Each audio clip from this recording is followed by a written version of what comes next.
2014 ನಮಗೆ WHO pulse polio free ಅಂತ ಹೇಳಿ TB ಅದು ಪೋಲಿಯೋ ಫ್ರೀ ಅಂತ ಹೇಳಿ ಮಾಡಿಕೊಂಡಿದ್ದಾರೆ ಸರ್ಟಿಫಿಕೇಶನ್. ಆದರೂ ಕೂಡ ಹತ್ತಿರದ ಕಂಟ್ರೀಸ್ ಅಫ್ಘಾನಿಸ್ತಾನ ಮತ್ತು ಪಾಕಿಸ್ತಾನ ಇಲ್ಲೆಲ್ಲ ಇದೆ.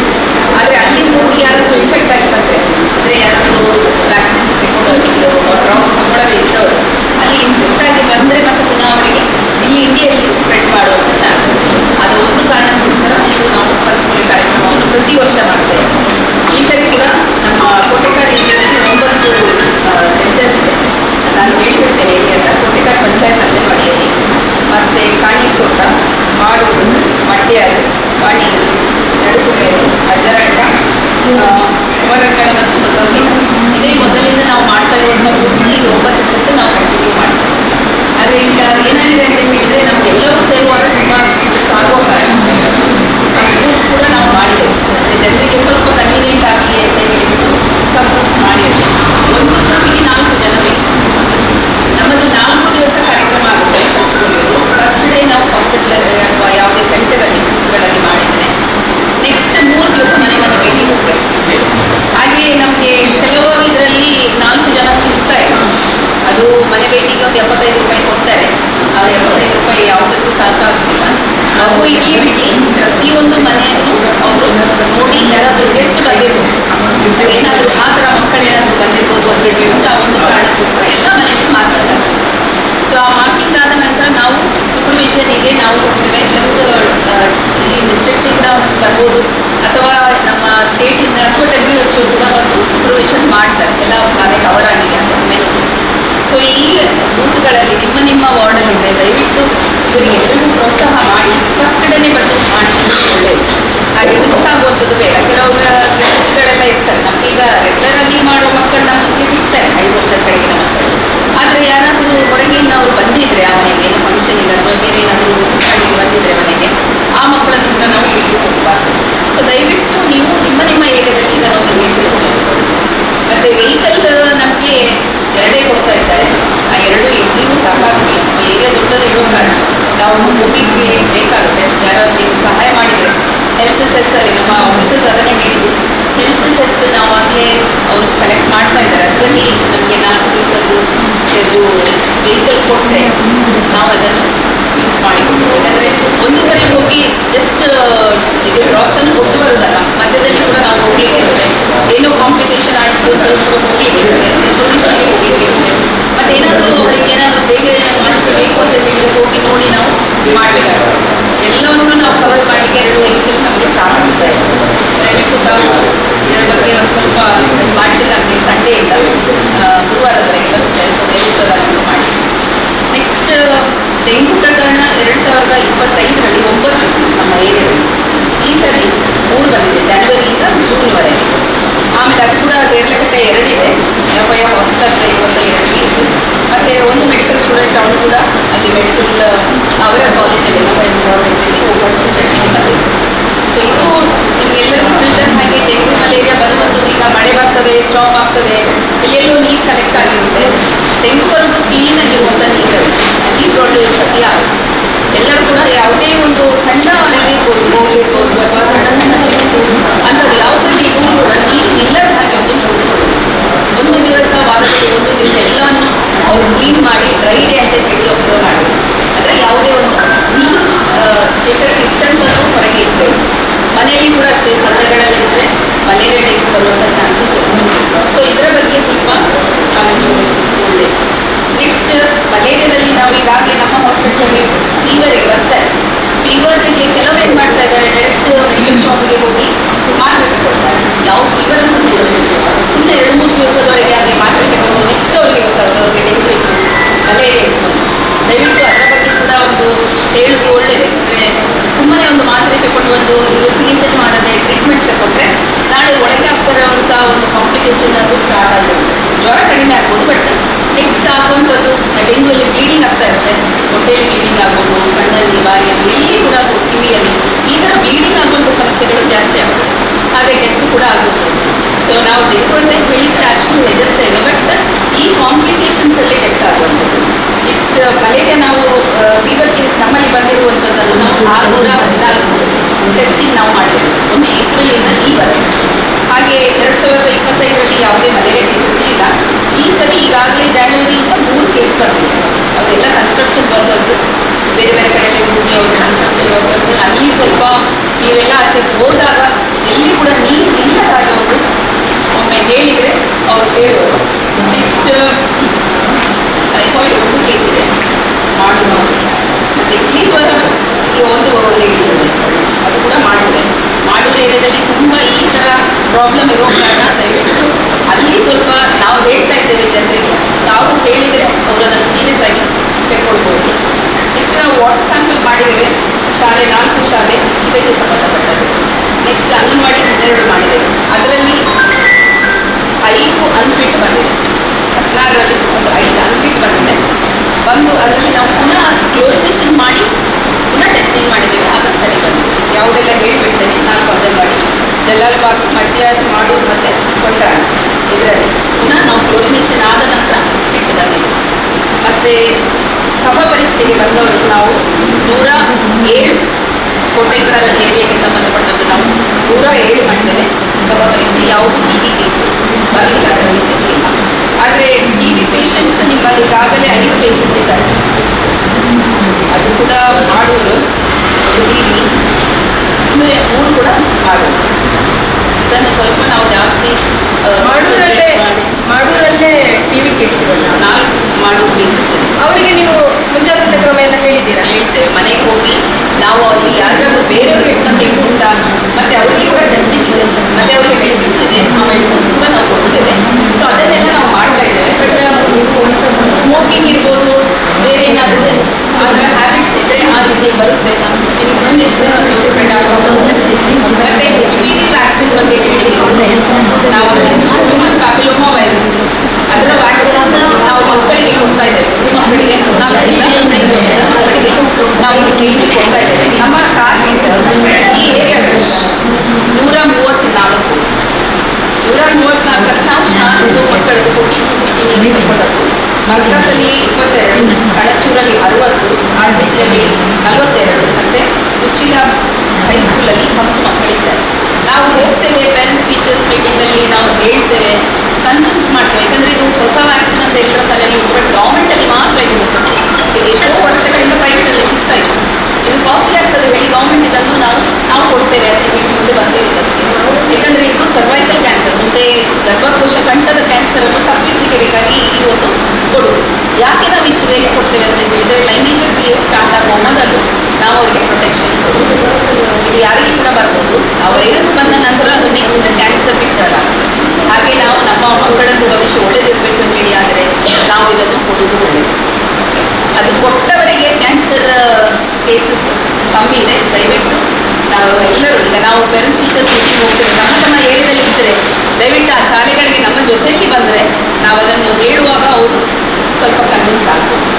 ಹಾಗೆ ಮತ್ತು ನಾವು ಹೈಪರ್ ಟೆನ್ಷನ್ ಕೇಸಸ್ ಇಲ್ಲಿ ಕೋಟೆಕರ್ ಏರಿಯಾದಲ್ಲಿ 453 ಇದ್ದಾರೆ ಅವರು. ಮತ್ತು ಶುಗರಿನವರು 388 ನಮ್ಮ ಏರಿಯಾದ ಕೇಸು. ಕ್ಯಾನ್ಸರ್ 13 ಇದೆ ಆಯಿತಾ. ಅದು ಬ್ರೆಸ್ಟ್ 5 ಇದೆ, ಬಾಯಿದು 4, ಮತ್ತು ಹೊಟ್ಟೆದು 2 ಇದೆ, ಗರ್ಭಕೋಶದ 1. ಇಷ್ಟೆಲ್ಲ ಕ್ಯಾನ್ಸರ್ಸ್ ಇದೆ. ಅದೇ ಏನು ಮಾಡಲಿಕ್ಕಾಗಲ್ಲ. ಈಗ ಅವರು ಟ್ರೀಟ್ಮೆಂಟಲ್ಲಿ ಇದ್ದಾರೆ, ಮತ್ತು ನಮ್ಮ ಸ್ಟಾಫ್ಸ್ ಅವರನ್ನು ವಿಸಿಟ್ ಮಾಡ್ತಾ ಇದ್ದಾರೆ. BP ಎಲ್ಲ ಚೆಕ್ ಮಾಡಿ, ಶುಗರ್ ಚೆಕ್ ಮಾಡಿ, ಅವ್ರಿಗೆ ಏನಾದರೂ ಬೇರೆ ಬೇಕಾ ಅದರ ವಿಷಯದಲ್ಲಿ ಅವರು ಫಾಲೋ ಅಪ್ ಮಾಡ್ತಾ ಇದ್ದಾರೆ. ನಮ್ಮ ಹಾಸ್ಪಿಟಲ್ ನಾವು ಅವರಿಗೆ ಹೇಳ್ತೀವಲ್ಲ, ಸ್ಟ್ರೋಕ್ 8 ಜನ ಇದ್ದಾರೆ. ಅಂದರೆ ಒಂದು ಸೈಡ್ ಮೂಗಿರೋರು 8 ಜನ ಇದ್ದಾರೆ. ಹಾರ್ಟ್ ಪ್ರಾಬ್ಲಮ್ನವರು 32 ಜನ. ಮತ್ತು ಇದು ಕಿಡ್ನಿದು ರಿಲೇಟೆಡ್ ಪ್ರಾಬ್ಲಮ್ ಇರೋರು 4. ಮಾನಸಿಕ ಕಿಡ್ನಿ ರಿಲೇಟೆಡ್ ಮತ್ತು ಮಾನಸಿಕ ಪ್ರಾಬ್ಲಮ್ ಇರೋರು 12 ಜನ ಇದ್ದಾರೆ. ಈಗ ಕಿಡ್ನಿ ರಿಲೇಟೆಡ್ ಹೇಳಿದ್ರೆ ನೀವು ಹಾರ್ಟ್ ಅಟ್ಯಾಕ್ ಹೇಳಿದ್ರಿ, ಮತ್ತೆ ಹಾರ್ಟ್ ಪೇಷಂಟ್ಸ್ ಮತ್ತೊಂದು ಏನು ಹೇಳಿದ್ರಿ ನೀವು ಕ್ಯಾನ್ಸರ್, ಅದಕ್ಕೆ ಯಾವುದು ಟ್ರೀಟ್ಮೆಂಟ್ ಇಲ್ಲಿ ಸಿಗೋದಿಲ್ಲ. ಬಟ್ ನೀವು ಐಡೆಂಟಿಫೈ ಮಾಡಿದ್ರಿ ನಾವು ಏರಿಯಾದಲ್ಲಿ ನಾವು ಪ್ರತಿಯೊಬ್ಬರು 20 ವರ್ಷ ಮೇಲ್ಪಟ್ಟವ್ರು ಬಂದವರಿಗೆ ನಾವೀಗ ಮ್ಯಾಂಡೇಟ್ರಿ ಮಾಡಿದ್ದೇವೆ. ಪ್ರತಿ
ನೋಡ್ತಾ ಇದ್ದೆ ಇದೇ ವಿಷಯವನ್ನು ಪೇರೆಂಟ್ಸ್ ಟೀಚರ್ಸ್ ಮೀಟಿಂಗಲ್ಲಿ ನಾವು ಡಿಸ್ಕಸ್ ಮಾಡ್ತೇವೆ. ಯಾಕೆ ನಾವು ಕೊಡಬೇಕು ಇಂಜೆಕ್ಷನ್ ಅನ್ನು, ಯಾರು ತಗೊಳ್ಬೇಕು, ತಗೊಳ್ಳದಿದ್ದರೆ ನಾವು ಹೇಗೆ. ಇದು 4 ಸ್ಟ್ರೈನ್ ಕವರ್ ಆಗಿದೆ, 100 ಸ್ಟ್ರೈನ್ಸ್ ಇದೆ, ಅದರಲ್ಲಿ 4 ಮೇನ್ ಸ್ಟ್ರೈನ್ಸ್ ಕವರ್ ಆಗಿದೆ. ಈಗ ಅದರಲ್ಲಿ ಯಾವುದೇ ವೈರಲ್ ಇನ್ಫೆಕ್ಷನ್ಲಿ ಮೇನ್ ಕವರ್ ಮಾಡಿದರೆ ನೆಕ್ಸ್ಟ್ ಆ ಒಂದು 4 ಇದನ್ನು ಸ್ಟ್ರೈನ್ ಇದು ಕ್ಯಾನ್ಸರ್ ಆಗಿ ಬರೋದು. ಅದೇ ಹೊರಗಡೆ ಪರ್ಚೇಸ್ ಮಾಡಿದರೆ ಅವರು 3,000 ಆಗ್ತಾ ಇದೆ. ಸೊ ನಾವು ಮಕ್ಕಳಿಗೆ ಹೇಳುವಾಗ ಕೆಲವು ರೆಸಿಸ್ಟೆನ್ಸ್ ಇದೆ. ತುಂಬ ಹೇಳಿದೆ ಅಲ್ಲಿ ಚೆಕ್ ಮಾಡಿ ಬೇರೆ ಪ್ರೈವೇಟಲ್ಲಿ ಚೆಕ್ ಮಾಡಿದ್ರೆ ವೇರಿಯೇಷನ್ ತೋರಿಸ್ತದೆ ಅಂತೇಳಿ ಹೇಳ್ತಾರೆ. ಅಲ್ಲ ಚೆಕ್ ಮಾಡುವಾಗ ಸ್ವಲ್ಪ ಅದು ತುಂಬ ಡಿಸ್ಟೆನ್ಸ್ ಇದ್ರೆ ನಡೆದುಕೊಂಡು ಹೋಗುವಾಗ ವೇರಿಯೇಷನ್ ಕೆಲವು ಆದರೆ ಈಗ ಅಲ್ಲಿ ನಿಯರ್ ಬೈ ಅರುಣ್ ಇದ್ದಾರೆ, ಅಲ್ಲೇ ಪಕ್ಕದಲ್ಲಿ ಆದ್ದರಿಂದ ಮತ್ತೆ ಅಲ್ಲಿ ಬಂದು ಇಮಿಡಿಯೇಟ್ ಆಗಿ ಚೆಕ್ ಮಾಡಿ ಸ್ವಲ್ಪ ಅಲ್ಲಿ ಜನ ಇರ್ತದೆ ಅಲ್ಲಿ ಇಮಿಡಿಯೇಟ್ ಆಗಿ ನಡ್ಕೊಂಡು ಬಂದರೆ ವೇರಿಯೇಷನ್ ಬರ್ತದೆ. ಅಲ್ಲಿ ತುಂಬ ಕೇಸಸ್ ನಮಗೆ ಅಂಗನವಾಡಿಗೆ ನಮಗೆ ಕಂಪ್ಲೇಂಟ್ ಬರ್ತದೆ, ತುಂಬ ಡಿಫ್ರೆನ್ಸ್ ಬರ್ತದೆ. ಏನಾದರೂ ಜಸ್ಟ್ ಅದರ ಬಗ್ಗೆ ಅಬ್ಸರ್ವೇಷನ್ ಅಲ್ಲ ಅದೇನಂದ್ರೆ ತುಂಬ ಪಾಯ್ಸನಸ್ ಏನಾದರೂ ಹೆಚ್ಚು ಕಮ್ಮಿ ಆದರೆ ಅದು ತುಂಬ ಪಾಯ್ಸನಸ್ ಪೊಲ್ಯೂಷನ್ಗೆಲ್ಲ ತೊಂದರೆ ಆಗ್ತದೆ ಅಂತ ಹೇಳಿಬಿಟ್ಟು ಅದನ್ನು ಸ್ಟಾಪ್ ಮಾಡಿ ಡಿಜಿಟಲ್ ಯೂಸ್ ಮಾಡಿ ಎಲ್ಲ ಈ ರೀತಿ ಆರ್ಡರ್ ಮಾಡಿದರೆ ಎಲ್ಲ ಯಾಕೆ ಡಿಜಿಟಲ್ ಅಲ್ಲಿ ಈಗ ನಾವು ಕೂಡ ಹೋದಾಗಿ ಚೆಕ್ ಮಾಡ್ತೇವೆ, ಡಿಜಿಟಲ್ ಅಲ್ಲಿ ಪರ್ಫೆಕ್ಟ್ ಆಗಿ ಬರೋದು. ಮ್ಯಾನ್ಯಲ್ ಅಲ್ಲಿ ಒಂದು ಸಲ ಚೆಕ್ ಮಾಡಿದರೆ ಕರೆಕ್ಟ್ ಆಗಿ ಬರೋದು, 2 ಸಲ ಚೆಕ್ ಮಾಡೋದು ನಮಗೆ. ಮತ್ತೆ ಒಂದು ಏನಂತ ಹೇಳಿದ್ರೆ ಪೇಷಂಟ್ಸ್ ಈಗ ರಿಕ್ಷಾದಲ್ಲಿ ಬಂದಿರ್ತಾರೆ, ಬಂದ ಕೂಡಲೇ ಅವರಿಗೆ ನೋಡ್ಬೇಕು, ಮತ್ತೆ ಅದು ಏನೋ ಟೆನ್ಷನ್ ಅಲ್ಲಿ ಇರ್ತಾರೆ. ಕೆಲವರು ನಾನು ನೋಡಿದ್ದೇನೆ ಸ್ವಲ್ಪ ಕೂತ್ಕೊಳ್ಳೋದು 4 ಗಂಟೆ ಕೂತ್ಕೊಳ್ಳಿ ಅಂತ, ಹಾಗೆ ಜಾಸ್ತಿ ಬಂದವರಿಗೆ ನಾವು 15 ಮಿನಿಟ್ಸ್ ಆರಾಮದಲ್ಲಿ ಕೂತ್ಕೊಳ್ಳಿಕ್ಕೆ ಹೇಳ್ತೇವೆ. ಅವರು ಸ್ಟ್ರೆಸ್ ಅಲ್ಲೇ ಇದ್ರೆ ಅದು ಪುನಃ ಹಾಗೆ ಬರ್ತದೆ. ನಾವು ಯಾವಾಗಲೂ ಫಸ್ಟ್ ಇದು ಟ್ರೀಟ್ಮೆಂಟ್ ಸ್ಟಾರ್ಟ್ ಮಾಡುವಾಗ ಅವರಿಗೆ ನಾವು 2 ಟೈಮ್ಸ್ ಕ್ಲಿನಿಕ್ ಖಂಡಿತ ತಗೊಳ್ತೀವಿ. ಈಗ ಯಾರಿಗೂ ಮನಸ್ಸಿಲ್ಲ, ಯಾಕಂದ್ರೆ ಅವ್ರು ಕೂತ್ಕೊಳ್ಳೋ ಪೊಸಿಷನ್ ಇರ್ಬೋದು ಅಥವಾ ಅವರ ಸ್ಟ್ರೆಸ್ ಲೆವೆಲ್ ಇರ್ಬೋದು, ಇದೆಲ್ಲ ಕೌಂಟ್ ಆಗುತ್ತೆ. ಅವ್ರು ಕೂತ್ಕೊಂಡದ್ದು ಕಾಲು ಹೀಗೆ ಡಿಜಿಟಲ್ ಮೆಷಿನ್ ಈಗ ಮ್ಯಾನ್ಯಲ್ ಮಾಡಿದರೆ ಸ್ವಲ್ಪ ಪರ್ಫೆಕ್ಟ್ ಸಿಗ್ಬೋದು. ಈಗ ಅವರು ಸ್ಟ್ರೆಸ್ ಅಲ್ಲಿ ಬಂದರೆ ಇನ್ನೊಂದು ಶಾಪಿಗೆ ಹೋಗೋದಲ್ಲಿ BP ಅದಕ್ಕೆ ನೀವು ಅಲ್ಲಿ ಮ್ಯಾನ್ಯಲ್ ಯೂಸ್ ಮಾಡಿದ್ರೆ ಪೇಷಂಟ್ಸ್ ಹೇಳ್ತಾರೆ ನನಗೆ ತುಂಬ ಹೆದರಿಕೆ ಆಗ್ತದೆ, ನಾನು ಭಯ ಪಡೋದು ನನಗೆ ಜಾಸ್ತಿ ಬರ್ತದೆ ಹೇಳಿ ಕಳಿಸಿದ್ರೆ ನಾವು ಚೆಕ್ ಮಾಡಿ ನೋಡ್ಬೋದು.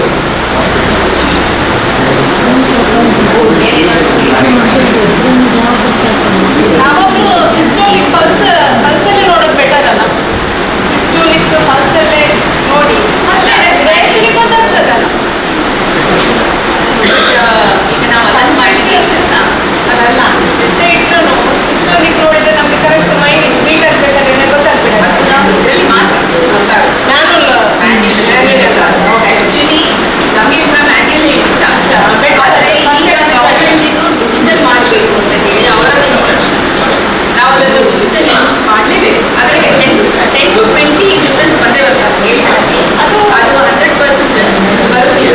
ಹೈ ಬಂದ್ರೆ ಏನಾದರೂ ಈ ಭಾಗದ ಶಾಸಕರಿಗೆ ಆರೋಗ್ಯ ಮಂತ್ರಿ ಆಗಿದೆ, ಅವರಿಗೊಂದು ವಿಶೇಷ ಮನವಿ ಮಾಡಿ ಅವರಿಗೆ ನಮ್ಮ ಬಡವರಿಗೆ ಸಿಗುವಂತ ಮೆಡಿಸಿನ್ ಏನು ಕೊರತೆ ಇದೆ ಇದು ನಮಗೆ ಅದನ್ನೊಂದು ಅಲ್ಲ ನೀವು ನನ್ನ ಹತ್ರ ಹೇಳಿದ್ರೆ ನಿಮ್ಗೆ medicine ಸಿಗ್ಲಿಕ್ಕೆ ನೀವು ಅವರಿಗೆ ಆರೋಗ್ಯ ಸಚಿವರಿಗೆ ಒಂದು ಮನವಿ ಮಾಡಿ, ಇಲ್ಲೇ ನಮ್ಮವರೇ ಆಗಿರೋದ್ರಿಂದ ಅವರಿಗೆ ವಿಶೇಷ ಮನವಿ ಮಾಡಿ ಅದಕ್ಕೆ ಸಿಗುವಾಗೆ ಮಾಡಿ ಬಡವರಿಗೆ ಮೆಡಿಸಿನ್ ದೊರಕುವಾಗೆ ಮನವಿ ಮಾಡಿ. ತುಂಬ ಬರ್ತದೆ. ನಮ್ಗೆ ಒಂದು ಏನಿಲ್ಲ 40ರಿಂದ 51 ತಿಂಗಳಿಗೆ ಬರ್ತಾ ಇದೆ. ಅದು ಒಂದು ಇಂಜೆಕ್ಷನ್ಗೆ ಒಂದು 300 ಪ್ಲಸ್ ಇದೆ.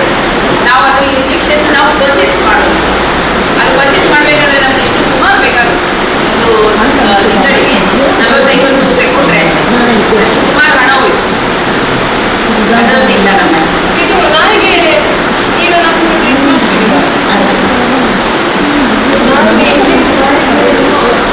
ಈಗ ಪೇಷಂಟ್ಗಳಿಗೆ ಭಯ, ಆ ಭಯ ಬೇಡ, ಅವರಿಗೆ ಸ್ಟ್ರೆಸ್ ಆಗಬೇಡ ಹೇಳಿ ನಾವು ಕೊಟ್ಬಿಡ್ತೇವೆ. ಈಗ ಒಂದು ತೆಗೆದು ನೆಕ್ಸ್ಟ್ ಟೈಮ್ ಅದನ್ನ ಹಚ್ಚಿದ್ರೆ ಉಂಟಲ್ಲ ಅವರಿಗೆ 1 year ವರೆಗೆ ನಾವು ಮತ್ತೆ 4 ಡೋಸ್ ಕೊಡೋದಿಲ್ಲ,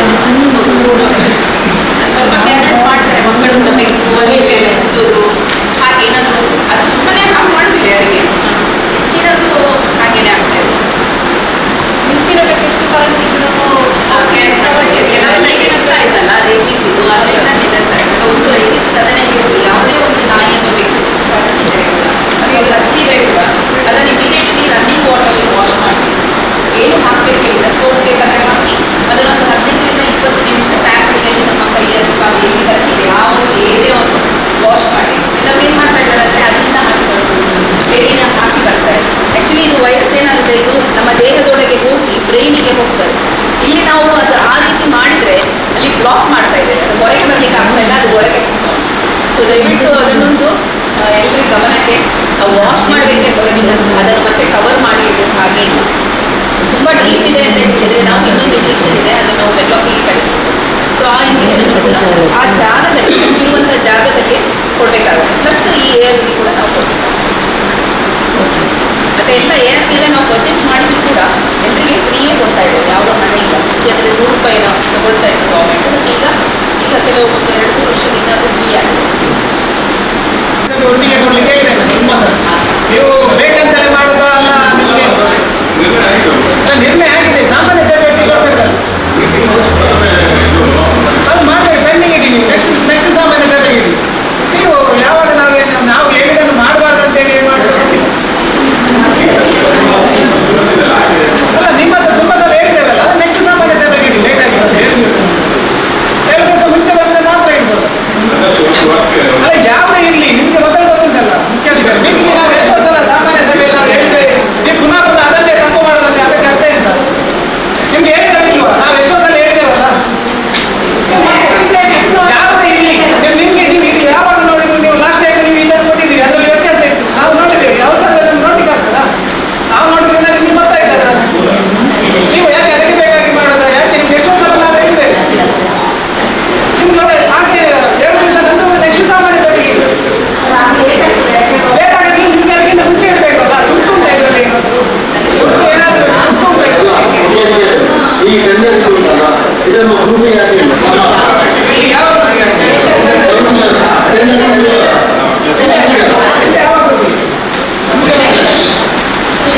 ಹಾಗೆ ಎಲ್ಲರಿಗೂ ನೋಡ್ಬೋದಲ್ಲ, 15 ಜನರಿಗೂ ಅದರಲ್ಲಿ ಎಷ್ಟು ಟೆಂಡರ್ ಆಗಿದೆ ಅಂತ ನೋಡ್ಬೋದು. ಚೀಫ್ ಆಫೀಸರ್ ಫ್ಲೆಕ್ಸ್ ಬ್ಯಾನರ್ ಇದಾಕಿದೆ, ಅದರ ನಂತರ ನಿಶ್ಮಿತ ನಮಗೆ ಟ್ರೈನಿಂಗ್ ಇದಾಕಿದೆ. ನೀವು ಯಾವಾಗ ಹಾಕಿದ್ದೀರಿ? ಅದಕ್ಕಿಂತ ಮುಂಚೆ ಹಾಕಿದ್ದೀರಾ? ಇದು ನಿಮಗೆ ಅದಕ್ಕಿಂತ ಮುಂಚೆ ಹಾಕಿದ್ರೆ ಸಾಮಾನ್ಯ ಸಭೆಯಲ್ಲಿ ಇಡಬೇಕಲ್ಲ, ಸಾಮಾನ್ಯ ಸಭೆ ಅದರಲ್ಲಿ ಇಡಬೇಕಲ್ಲ. 4 ತಾರೀಕಿಗಿಂತ ಮುಂಚೆ ಹಾಕಬೇಕಿದ್ರೆ ನೀವು ಸಾಮಾನ್ಯ ಸಭೆಯಲ್ಲಿ ಸೇರಿಸಬಹುದಿತ್ತು. ಎಲ್ಲಿ ಹಾಕಿದ್ರಿ? ಯಾವ್ದು ಎಲ್ಲಿ ಹಾಕಿದ್ರು? ಯಾವ್ದು ಹಾಕಿದ್ರಿ? ಈಗ ಕೊಟ್ಟ 4 ತಾರೀಕು ಕೊಟ್ಟಿದ್ರೆ ಇದನ್ನು ಯಾಕೆ ಸಾಮಾನ್ಯ ಸಭೆ ಇದರಲ್ಲಿ ಟೈಪ್ ಮಾಡಲಿಲ್ಲ? ಅಲ್ಲ, ಟೆಂಡರ್ ಕಟ್ಟದ ಹಾಕಲಿ, ನಮ್ಮ ಸಾಮಾನ್ಯ ಸಭೆಯಲ್ಲಿ ಸೇರಿಸಬಹುದಿತ್ತಲ್ಲ ಇದನ್ನು. 4 ತಾರೀಕಿಗೆ ನಿಮ್ಮದು ಇದು ಆಗಿದೆ ಅಂತ ಹೇಳಿದ್ರೆ ಸಾಮಾನ್ಯ ಸಭೆಯಲ್ಲಿ ಯಾಕೆ ಸೇರಿಸಲಿಲ್ಲ? Tender open ಆದದ್ದಲ್ಲ. ಅಲ್ಲ ಸರಿ, ವೆರಿ ಗುಡ್. ನೀವು ಲಾಸ್ಟ್ ಟೈಮ್ ನೀವು ಅದನ್ನು ಟೆಂಡರ್ ಕಟ್ಟೋದನ್ನು ಹಾಕಿದ್ದಾರೆ. ಹೌದು, ಇದನ್ನು ಮತ್ತೆ 4 ತಾರೀಕು ಆದರೆ ಸಾಮಾನ್ಯ ಸಭೆಯ ನಡವಳಿಕೆ ಯಾಕೆ ಓಪನ್ ಆದ್ರೆ ಮಾತ್ರ ಅಲ್ಲ, ಓಪನ್ ಆಗಿದೆ, ಓಪನ್ ಆಗಿದೆ. ಇದು ಪಟ್ಟಿ ಯಾವಾಗ ಇದು ಮಾಡಿದ್ದೀನಿ? 12 ತಾರೀಕಿಗೆ ಮಾಡಿ.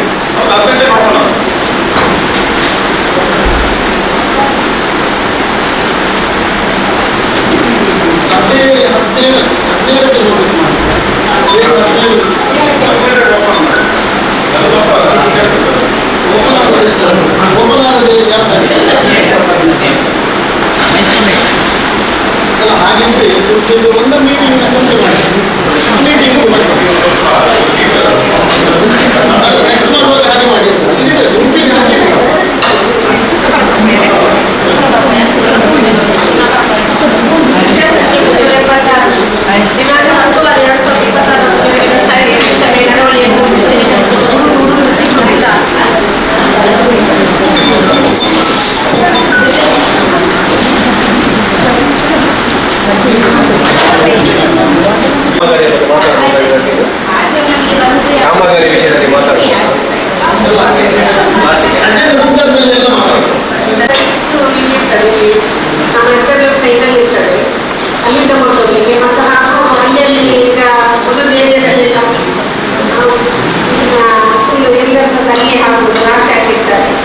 ಕಳೆದ ವರ್ಷ 24 ಇದರಲ್ಲಿ ನನಗೆ 2024-25 ಅಂತ ಹೇಳಿ ಅದರಲ್ಲಿ 14 ಫೈನಾನ್ಸ್ 15 ಫೈನಾನ್ಸ್ ಬರಲಿಲ್ವಾ? ಬಂದಿದೆ. SFC ಬರಲಿಲ್ವಾ? ನಗರರತ್ನ ಬಂದಿರಲಿಲ್ವಾ? ಯಾಕೆ ಕೊಡಲಿಲ್ಲ ನೀವು? ನಗರರತ್ನ ಕೂಡ ಬರಲಿಲ್ಲ, ಬರಲಿಲ್ವಾ? ಆದರೂ ನಮ್ಮ ಇಲಾಖೆ ನಮ್ಮ ದಾಖಲೆ ಇರ್ತದ. ಅದು ಇವರು ಅದಕ್ಕೆ ಒಂದು ಕಮಿಟಿ ಇರ್ತದೆ, ನಮ್ಮ ಶಾಸಕರು ಇರ್ತಾರೆ, ಜಿಲ್ಲಾಧಿಕಾರಿಯವರು ಅದಕ್ಕೆ ಅಧ್ಯಕ್ಷರಾಗಿರ್ತಾರೆ, ಉಸ್ತುವಾರಿ ಸಚಿವರು ಅಧ್ಯಕ್ಷರಾಗಿರ್ತಾರೆ, ಜಿಲ್ಲಾಧಿಕಾರಿಯವರು ಕೂಡ ಅದರಲ್ಲಿ ಸದಸ್ಯರಾಗಿರ್ತಾರೆ ನಗರರತ್ನ. ನಾನು ಕೇಳಿರೋದು ನಿಮಗೆ ಎಲ್ಲ ಎಸ್ಟೇಷನ್ ನೀವು ಯಾಕೆ ಈ ರೀತಿ ನಮಗೆ ಕಣ್ಣು ಮುಚ್ಚಲ್ಲಿ ಆಟ ಆಡ್ತೀರಿ? ಅಧಿಕಾರಿಗಳು ಕೊಡಬೇಕಲ್ಲ. ನೀವು ನಮ್ಮನ್ನು ಬಾಯಿ ಮುಚ್ಚಿಸ್ಲಿಕ್ಕೆ ಈ ರೀತಿ ಮಾಡೋದು ಹೇಗೆ? ಅಧ್ಯಕ್ಷರು ಹೇಳಿದ್ರೆ ನೀವು ಅಧ್ಯಕ್ಷ ನಿಮಗೆ ಗೊತ್ತಿಲ್ವಾ? ನೀವು ಕೊಡಬೇಕಲ್ಲ. ನಾನು ಸ್ಥಾಯಿ ಸಮಿತಿ ಸಭೆಯಲ್ಲಿ ನಿಮ್ಮ ಹತ್ರ ನಿಮ್ಮ ಸ್ಥಾಯಿ ಸಮಿತಿ ಅಧ್ಯಕ್ಷರ ನೇತೃತ್ವದಲ್ಲಿರುವಾಗಲೇ ನಾನು ನಿಮ್ಮ ಹತ್ರ ಪ್ರಶ್ನೆ ಮಾಡಿದ್ದೆ. ಪ್ರತಿ ವಾರ್ಡಿದು ನನಗೆ ಯಾವ್ಯಾವ ಅನುದಾನದಲ್ಲಿ ಎಷ್ಟೆಷ್ಟು ಬಿಡುಗಡೆ ಆಗಿದೆ, ಯಾವ್ಯಾವ ವಾರ್ಡಲ್ಲಿ ಎಷ್ಟೆಷ್ಟು ಕೆಲಸ ಆಗಿದೆ ಅಂತ ದಾಖಲೆ ಕೊಡಬೇಕಂತ ನಾನು ಕೇಳಿದೆ. ಇದರಲ್ಲಿ ಖಾಲಿ ಪಟ್ಟಣ ಪಂಚಾಯತ್ ಮಾತ್ರ ಕೊಟ್ಟರೆ ಅದು ನಿಮಗೆ ಪೂರಕವಾಗಿರ್ತದ, ಸರಿಯಾಗಿರ್ತದ? ಮುಖ್ಯಾಧಿಕಾರಿಯವರೇ, ಅಧ್ಯಕ್ಷರು ಹೇಳಿದ್ರೆ ನೀವು ಅಧ್ಯಕ್ಷರಿಂದ ಅಧ್ಯಕ್ಷರು ಬರ್ತಾರೆ ಹೋಗ್ತಾರೆ, ತುಂಬ ಅಧ್ಯಕ್ಷರಾಗ್ತಾರೆ. ನಾಳೆ ಕೇಳೋದು ನಾವು ನಿಮ್ಮ ಹತ್ರ ಅಧಿಕಾರಿ ಅವ್ರ ಹತ್ರ ಅಲ್ಲ. ಅಧ್ಯಕ್ಷರಾಗಿ ಇದು ಅಧ್ಯಕ್ಷರಿಗೆ ಗೊತ್ತಿಲ್ಲದಿದ್ದರೆ ನೀವು ಅವ್ರಿಗೆ ಹೇಳಿಕೊಡ್ಬೇಕು. ಅಧ್ಯಕ್ಷರು ಹೇಳಿದ್ದಾರೆ ಅಂತೇಳಿ ಪಟ್ಟಣ ಪಂಚಾಯತ್ ನಾವು ಅಧ್ಯಕ್ಷರನ್ನು ಪ್ರಶ್ನೆ ಮಾಡೋದು, ನಾವು ಅಧಿಕಾರಿಗಳನ್ನು ಪ್ರಶ್ನೆ ಮಾಡೋದು. ಇಲ್ಲಿ ನಿಮ್ಮದು ತಪ್ಪಿದೆ.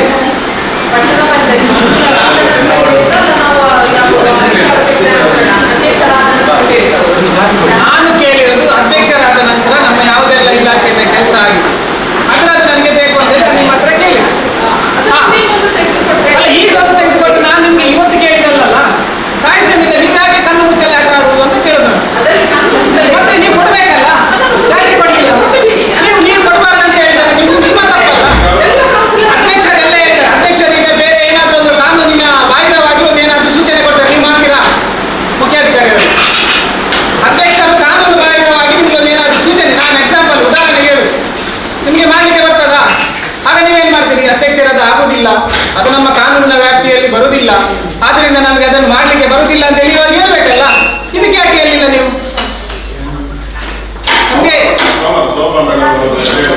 ನನಗೆ ನೀವು ಸೋಮವಾರ ಅಲ್ಲ, ಈ 1 ವಾರ ನೆಕ್ಸ್ಟ್ ಸಾಮಾನ್ಯ ಸಭೆಯಲ್ಲಿ ಕೊಟ್ಟು ನಾನು ಹೇಳುದು, ನಾವು ಕೇಳಿದ ದಾಖಲೆ ಯಾಕೆ ನೀವು ಸರಿಯಾಗಿ ಕೊಡಿ?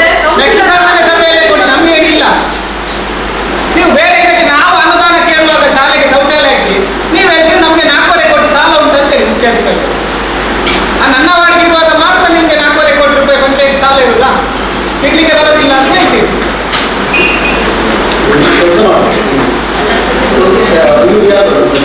ಇಲ್ಲಿ ಸಾಹಿತ್ಯ ಅಧ್ಯಕ್ಷ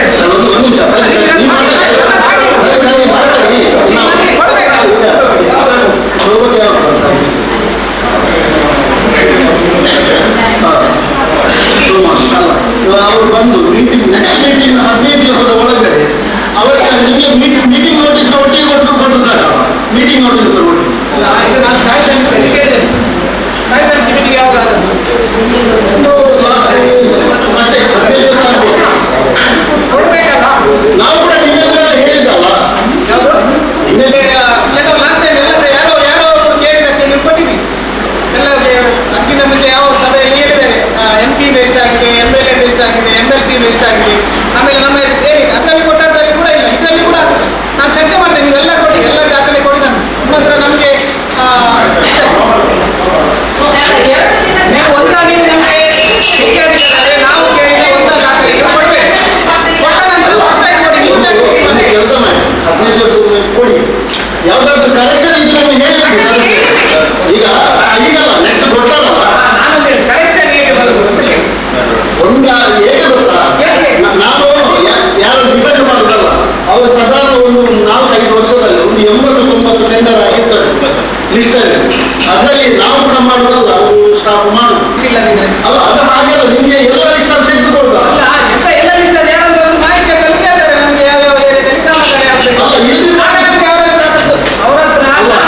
ಒಂದು ನಿಮಿಷ ನಾನು ಯಾವ್ದಾದ್ರು ಸರ್ಕಾರಿ ಇಲಾಖೆಯಲ್ಲಿ 15 ವರ್ಷ ತನಕ ದಾಖಲೆ ಇರ್ಬೇಕಂತ ಹೇಳಿ ಇದೆ ಮಿನಿಮಮ್.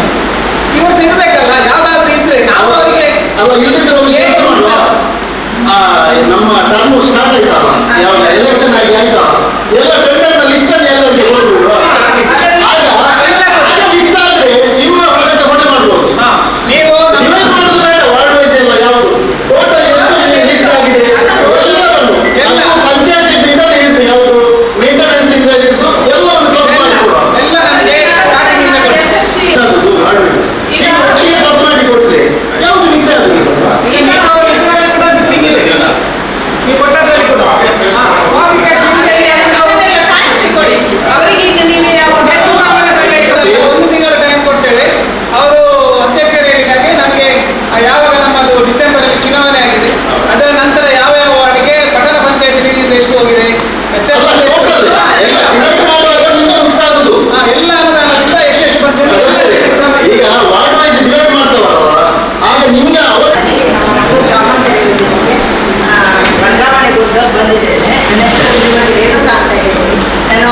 ಕಳೆದ 10 ವರ್ಷ ಬಂಟ್ವಾಳ ತಾಲೂಕಿನಲ್ಲಿ ಯೋಜನೆ ಇದೆ, 12 ವರ್ಷ ಬಿಟ್ಟ ಯೋಜನೆ, ಒಂದು 22 ವರ್ಷಗಳಿಂದ ಇಲಾಖೆಯಲ್ಲಿ ಕೆಲಸ ಮಾಡ್ತಿದ್ದೇನೆ.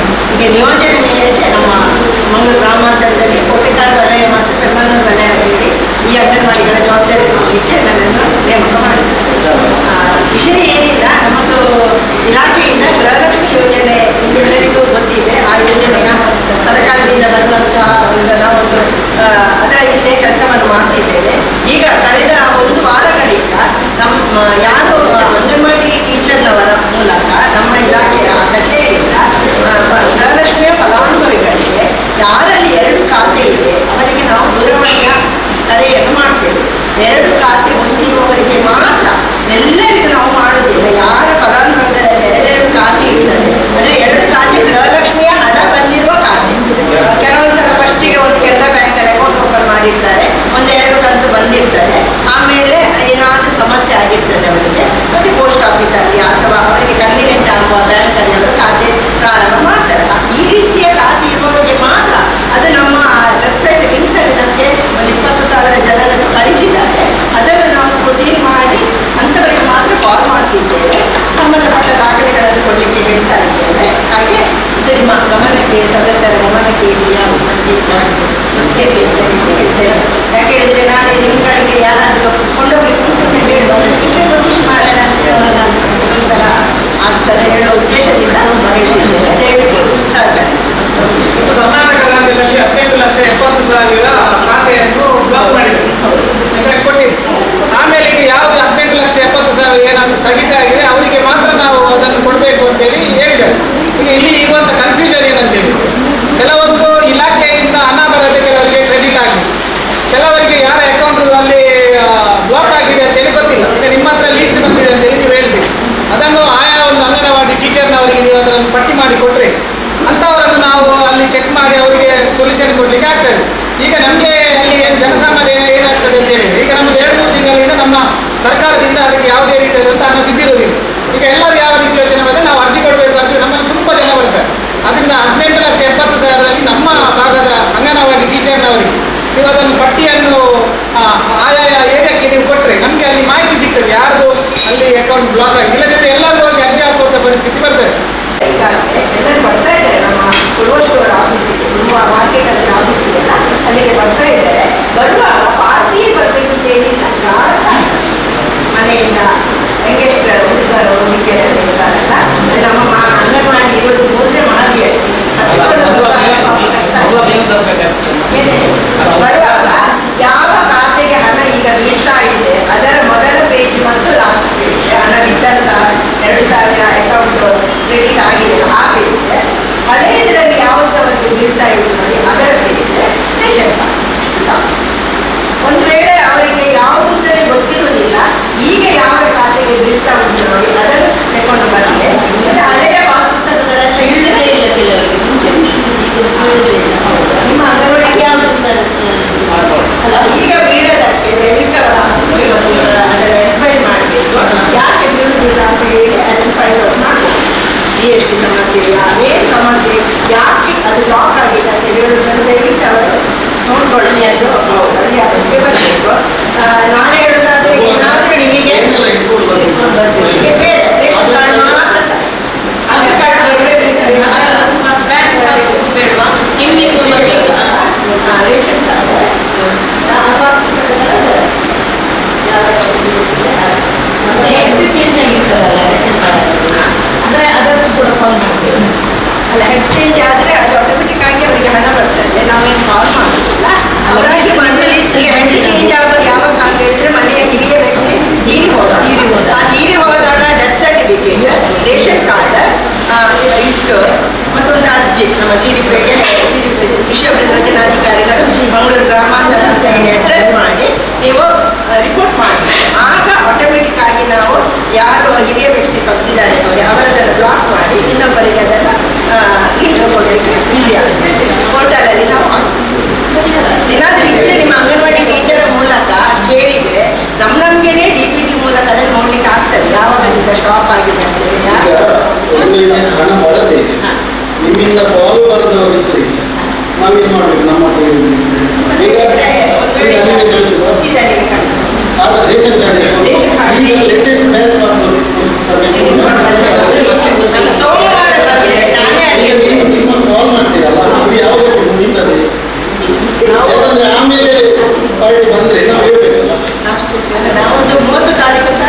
ಈ ತಿಂಗಳು ಅದರ ನಂತರ ಕೂಡ ಹಣ ಬರದಿದ್ದರೆ ನಿಮ್ಮಲ್ಲಿ ನಡೆಸಿದ್ರೆ ಪೂರ್ವಷ್ಟದಲ್ಲಿ ಈಗ ಹಣ ಬರಲಿಕ್ಕೆ ಸರ್ಕಾರ ಒಂದು ಅಷ್ಟೇನೋ ಒಂದು ಹೇಳ್ತಾರೆ, ಆದರೆ ಸರಿಯಾಗಿ ಇನ್ನೂ ಸಹ ಕನ್ಫರ್ಮೇಶನ್ ಆಗಿಲ್ಲ.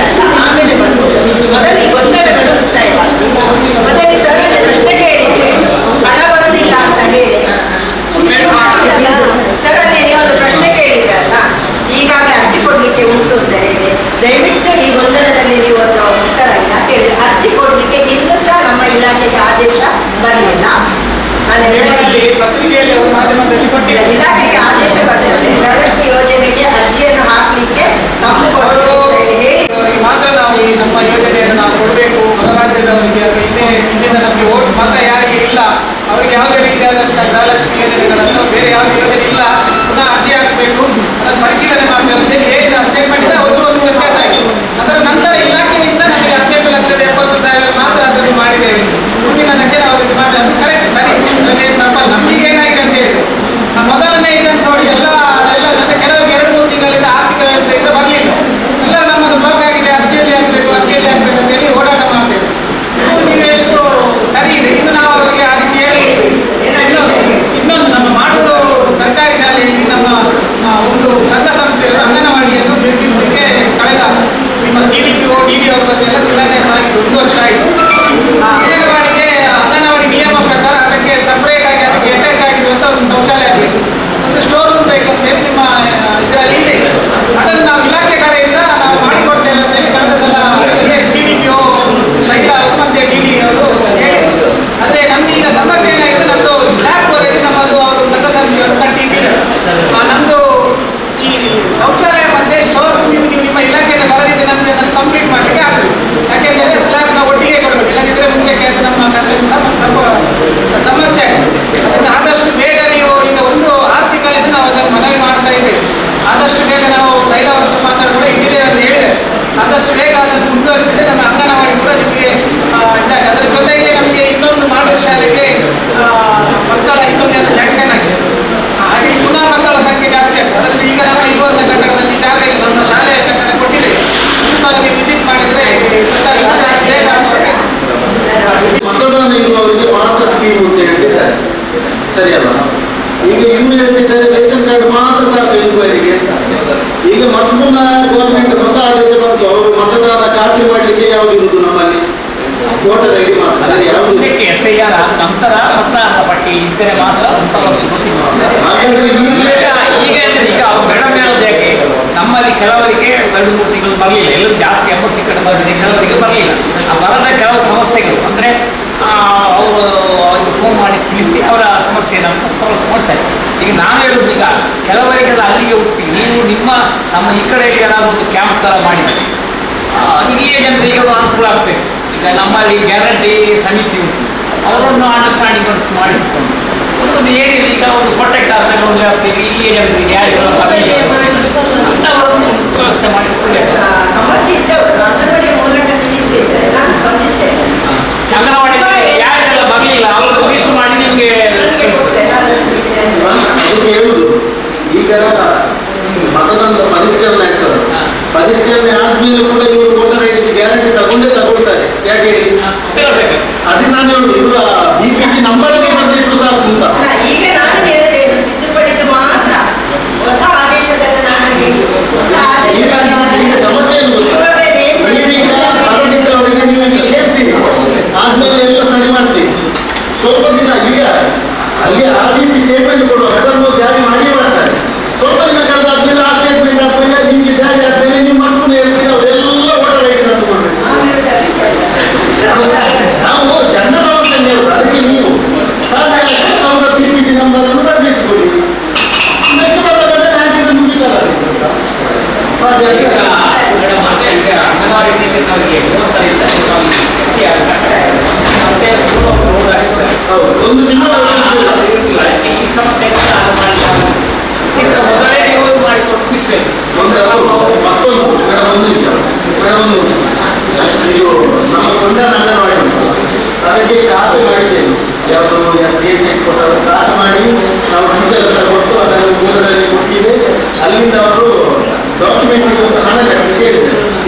ನಾನು ಟೀಚರ್ ಹೇಳಿದ್ದೇನೆ ನಾನು ಬೇಕಂದ್ರೆ ನಾವು ವ್ಯವಸ್ಥೆ ಮಾಡಿಕೊಂಡು ಈಗ ಒಂದು ಅದು ಕಾಲವಕಾಶ ಬೇಡ ಅದು ನಾವು ಅದು ಮಾಡಿಕೊಂಡು ಒಂದು ಇಮಿಡಿಯೇಟ್ ನೀವು ಅದನ್ನು ನಿಮ್ಮ ಹೆಸರಿಗೆ ಮಾಡಿ ವ್ಯವಸ್ಥೆ ಮಾಡಿ ರಿಜಿಸ್ಟ್ರೇಷನ್ ಹಣ ಎಷ್ಟು ಅದನ್ನು ನಾವು ಈಗ ಮಾತಾಡಿ ಮಾಡಿ ಒಂದು ಅದನ್ನೊಂದು ಇಮಿಡಿಯೇಟ್ ಮಾಡಿ ಸರಿ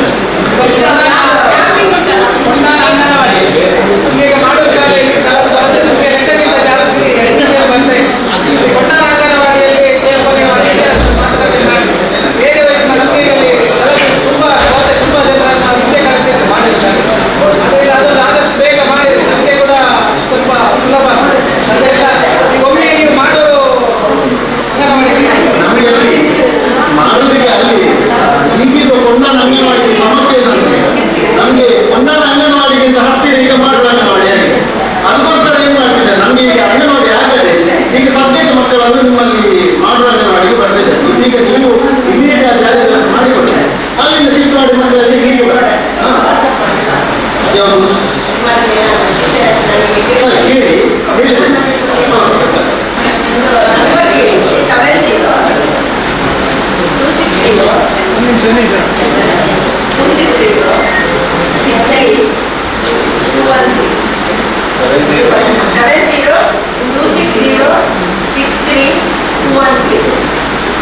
ನೀವು ಚಾರ್ಜ್ ಮೇಡಮ್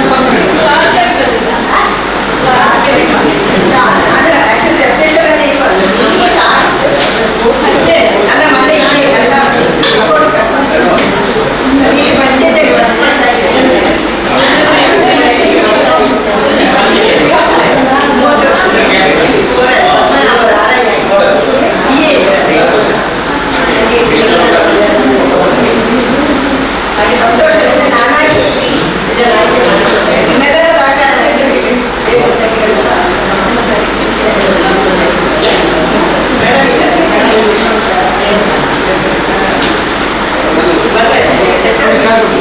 ಏನೇ ಇದ್ರು ನನಗೆ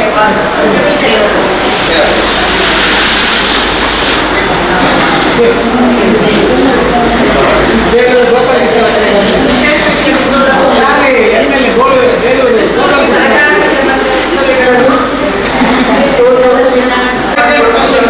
ಆಧಾರ್ ಕನೆಕ್ಷನ್ ಇದೊಂದು ಯಾಕೆ ಮಾಡಿದ್ದಾರೆ ಅಡ್ರೆಸ್ ಚೇಂಜಸ್ ಸಿಟಿದಲ್ಲೇ ಮಾಡ್ಬೋದು ಅಂತ ಹೇಳಿದೆ. ಅದು ಅಂದರೆ ಅದು ನಿಮಗೆ B2C ಅದಕ್ಕೆ ನಮಗೆ ಇದಕ್ಕೆ ಇಲಾಖೆಯಿಂದ ಇರ್ತದೆ. ಒಂದು ವೇಳೆ ಇಲ್ಲಿ ಬರ್ಲಿಕ್ಕೆ ಆಗದೆ ಗೊತ್ತಿದ್ದವ್ರು ನಾವು ಮಾಡಬೇಕು ಅಂತ ಹೇಳಿದೆ. ಗೊತ್ತಿಲ್ಲದವ್ರು ಏನು ಮಾಡಬೇಕು? ಈಗ ಮೊದಲು ನಮ್ಮ ಇಲ್ಲಿಂದ ಆಗ್ತಾ ಇದೆ. ಅದಕ್ಕೆ ಒಂದು ವೇಳೆ ವ್ಯವಸ್ಥೆ ಕೊರತೆ ಇದ್ದರೆ ಅದಕ್ಕೆ ಏನು ಬೇಕಂತ ಹೇಳಿ ಅವರು ವ್ಯವಸ್ಥೆ ಇಷ್ಟದಿಂದ ಮಾಡಿದರೆ ಇಲ್ಲೇ ಮಾಡಿದರೆ ಒಳ್ಳೆಯದು.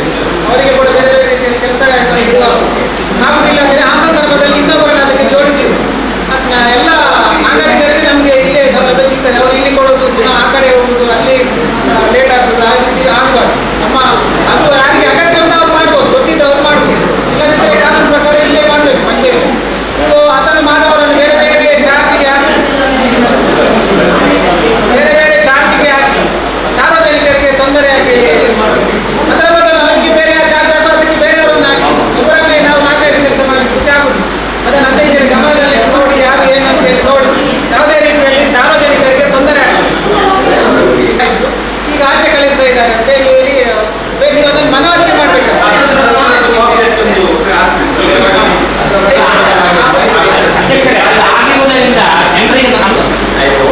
ಅನುಕೂಲ ಜಾಸ್ತಿ ಆಗ್ತದೆ, ಖರ್ಚು ಕೂಡ ಜಾಸ್ತಿ ಆಗ್ತದೆ.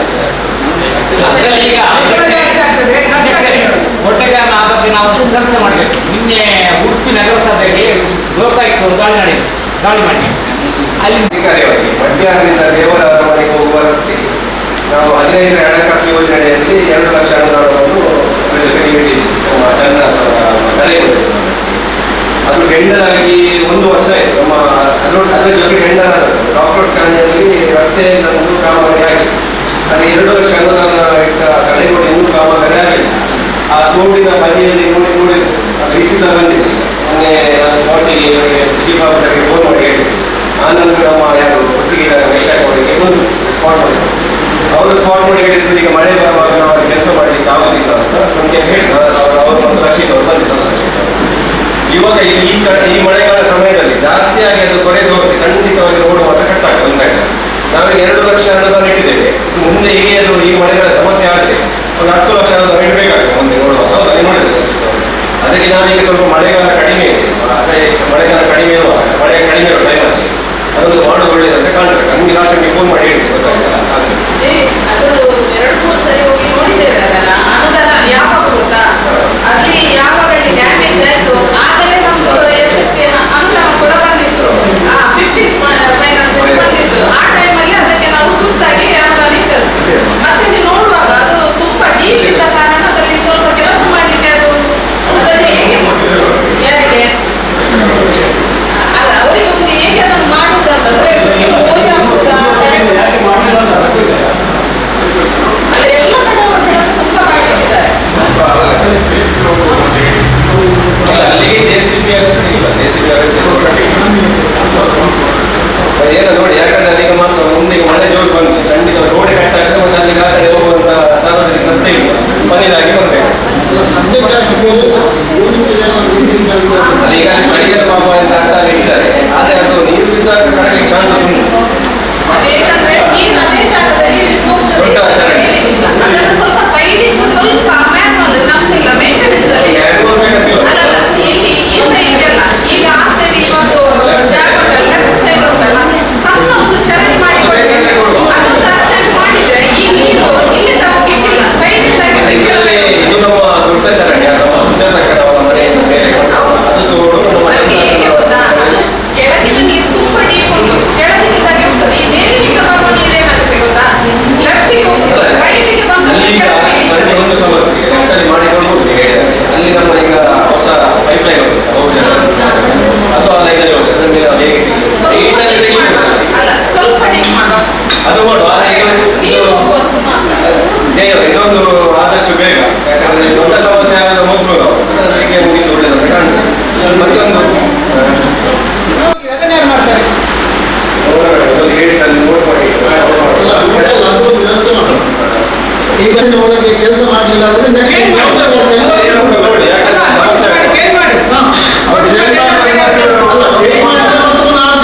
ಆವಾಗ ಚೇಂಜ್ ಮಾಡಬೇಕು. ಅಲ್ಲ ಆವಾಗ ಒಮ್ಮೆ ನೀವು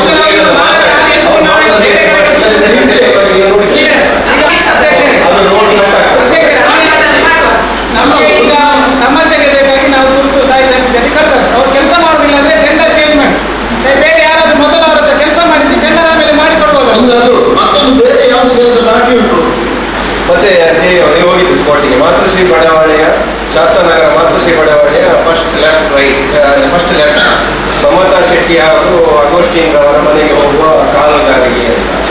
ನಾನು ಇದರ ಬಗ್ಗೆ ಬಹಳ ಲೇಟ್ ಆಯ್ತು. ನಾವು ಅನುದಾನ ಇಟ್ಟು ಸಾಧಾರಣ 1 ವರ್ಷ ಆಯ್ತು, 8 ತಿಂಗಳು ಆಯ್ತು. ಇಲ್ಲ, ನಾನು 2 ತಿಂಗಳ ಹಿಂದೆ ಅಷ್ಟೇ ಯಾಕಂದ್ರೆ ಪಾಪ ಅವರಲ್ಲಿ ಮನೆಯಲ್ಲಿ ಅವರು ತಂದ ಪ್ರಾಯದವರಿದ್ರು, ತಂದೆ ತಾಯಿ ಮತ್ತೆ ಮಗ ಸ್ವಲ್ಪ ಆಕ್ಸಿಡೆಂಟ್ ಆಗಿ ಮನೆಯಲ್ಲಿ ಮಲಗಿದವರಿದ್ದರು.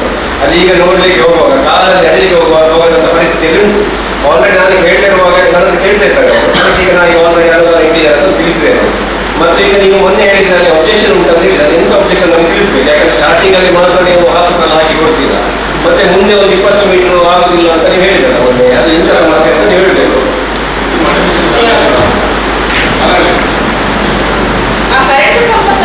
ಶಿಫ್ಟ್ ಆಗಿ ಹೌದು, ಅಲ್ಲಿ ತನಕ ನಿಮ್ಮ ಸಾಯಿನಗರದಲ್ಲಿ ವಿಲೇಜ್ನ ಮತ್ತೆ ಒಂದು ನಮ್ಮ ಮೊಮ್ಮಗ 2 ಸಲ ನೋಟ್ ಮಾಡಿ. ಮತ್ತೆ ಇದೊಂದು ಮಾತೃಶ್ರೀ ಬಡಾವಣೆ ತನುಷ್ ಶೆಟ್ಟಿ ಅವರಿಗೆ ಕ್ರೀಡಾಟೋತ್ಸವ ವಿಷಯವಾಗಿ ನಾವು ಲಾಸ್ಟ್ ಟೈಮ್ ಕ್ರೀಡಾಟೋತ್ಸವ ಕೊಡುವಾಗ ಅವರು ಸ್ವಲ್ಪ ದಾಖಲೆ ಕೊಡುವಾಗ ನಮಗೆ ಅಧಿಕಾರಿಯವರು ನಾವು ಇದು 4 ತಿಂಗಳ ಮೊದಲು ಕ್ರೀಡಾ ಪ್ರೋತ್ಸಾಹ ಉಳಿದವರಿಗೆ ಕೊಡುವಾಗ ಅವರ ಅತಿ ಸ್ವಲ್ಪ ಸರ್ಟಿಫಿಕೇಟ್ ಸ್ವಲ್ಪ ಡಿಲೇ ಆಯಿತು. ನಾವು 6 ದಿವಸ ಸರ್ಟಿಫಿಕೇಟ್ ಕೊಟ್ಟಿದ್ವಿ. ಅದು 4 ತಿಂಗಳಿಂದ ನಮ್ಮ ದಾಖಲೆ ಯಾವುದೇ ಕೂಡ ಅದು ನಿರ್ಣಯ ಆಗೋದು ಯಾವ ಪ್ರತಿ ನೋಡಿ ಅವರಿಗೆ ನಾವು ಈಗ ಆದಷ್ಟು ಒಂದು ಉಳಿಕೆ ಮೊತ್ತದಲ್ಲಿ ಕೊಡಬೇಕಂದ್ರೆ ನಮ್ಮ ಧೀರಜ್ ಅವರು ಮತ್ತು ಅಧ್ಯಕ್ಷರು ಹೇಳಿದ್ದಾರೆ ಕ್ರೀಡಾ ಪ್ರೋತ್ಸಾಹ ಲಾಸ್ಟ್ ಟೈಮ್ ಇದು ನಾವು ಈ ಚೆಕ್ ಬದಲಿಗೆ ಹಿಡಿಯಬೇಕು. ನಮ್ಮಲ್ಲಿ ನಾವು ಹಾಗೆ ಹೇಳಿದ್ರೆ ನೀವು ಇಮಿಡಿಯೇಟ್ ಕೊಟ್ಟು ಮತ್ತೆ ಅಲ್ಲಿ ನಾವು 75,000 ಇಟ್ಟಿದ್ದು ಯಾವುದಕ್ಕೆ ಈ ಕ್ರೀಡೆ ಅದರಲ್ಲಿ 50,000 ಕೊಟ್ಟಾಗ 55,000 ನಿಮ್ಮ ನೀವು ಹೇಳಿದ ಅರ್ಜಿಗೆ ಕೊಡುವ ಅಂತ ತೀರ್ಮಾನ ಮಾಡಿದ್ದೇವೆ. ಅರ್ಜಿ ಒಂದು ಅರ್ಜಿ ಅದೇ ನಿರ್ಣಯ ಆಗಲಿಲ್ಲ. ನಾವು ಅರ್ಜಿ ಕೊಟ್ಟಿದ್ದೇವೆ ಮಮತಾ ಮೇಡಮ್ ಅಲ್ಲಿ ಅವರ ಡಾಕ್ಯುಮೆಂಟ್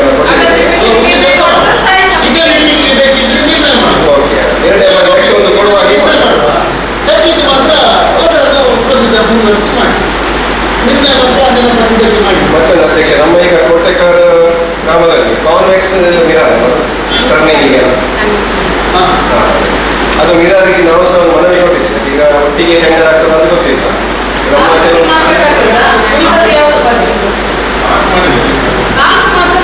ನನ್ನ ವಾರ್ಡಿಗೆ ಸಹ ಕೊಟ್ಟಿದ್ದಾರೆ ಮನವಿಗೆ. ಅದು ಜಾಸ್ತಿ ಏನಿಲ್ಲ.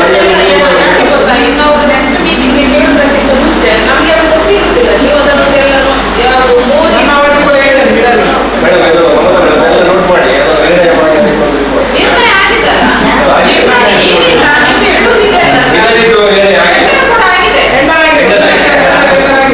ಇನ್ನೊಂದು 4 ಗಂಟೆ ಅವ್ರಿಗೆ ಬೇಕು.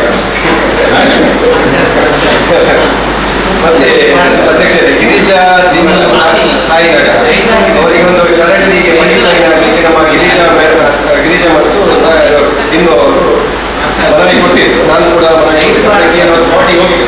ಜೆ ಅವರ ಅಧ್ಯಕ್ಷರ ಸ್ಪಾಟಿಗೆ ಹೋಗಿ ಅಲ್ಲಿ ಒಂದು ಗಿರಿಜಾಕರ ಮನೆಯ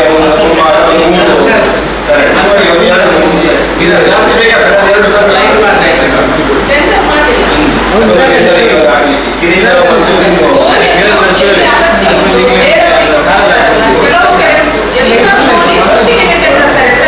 ಇನ್ನು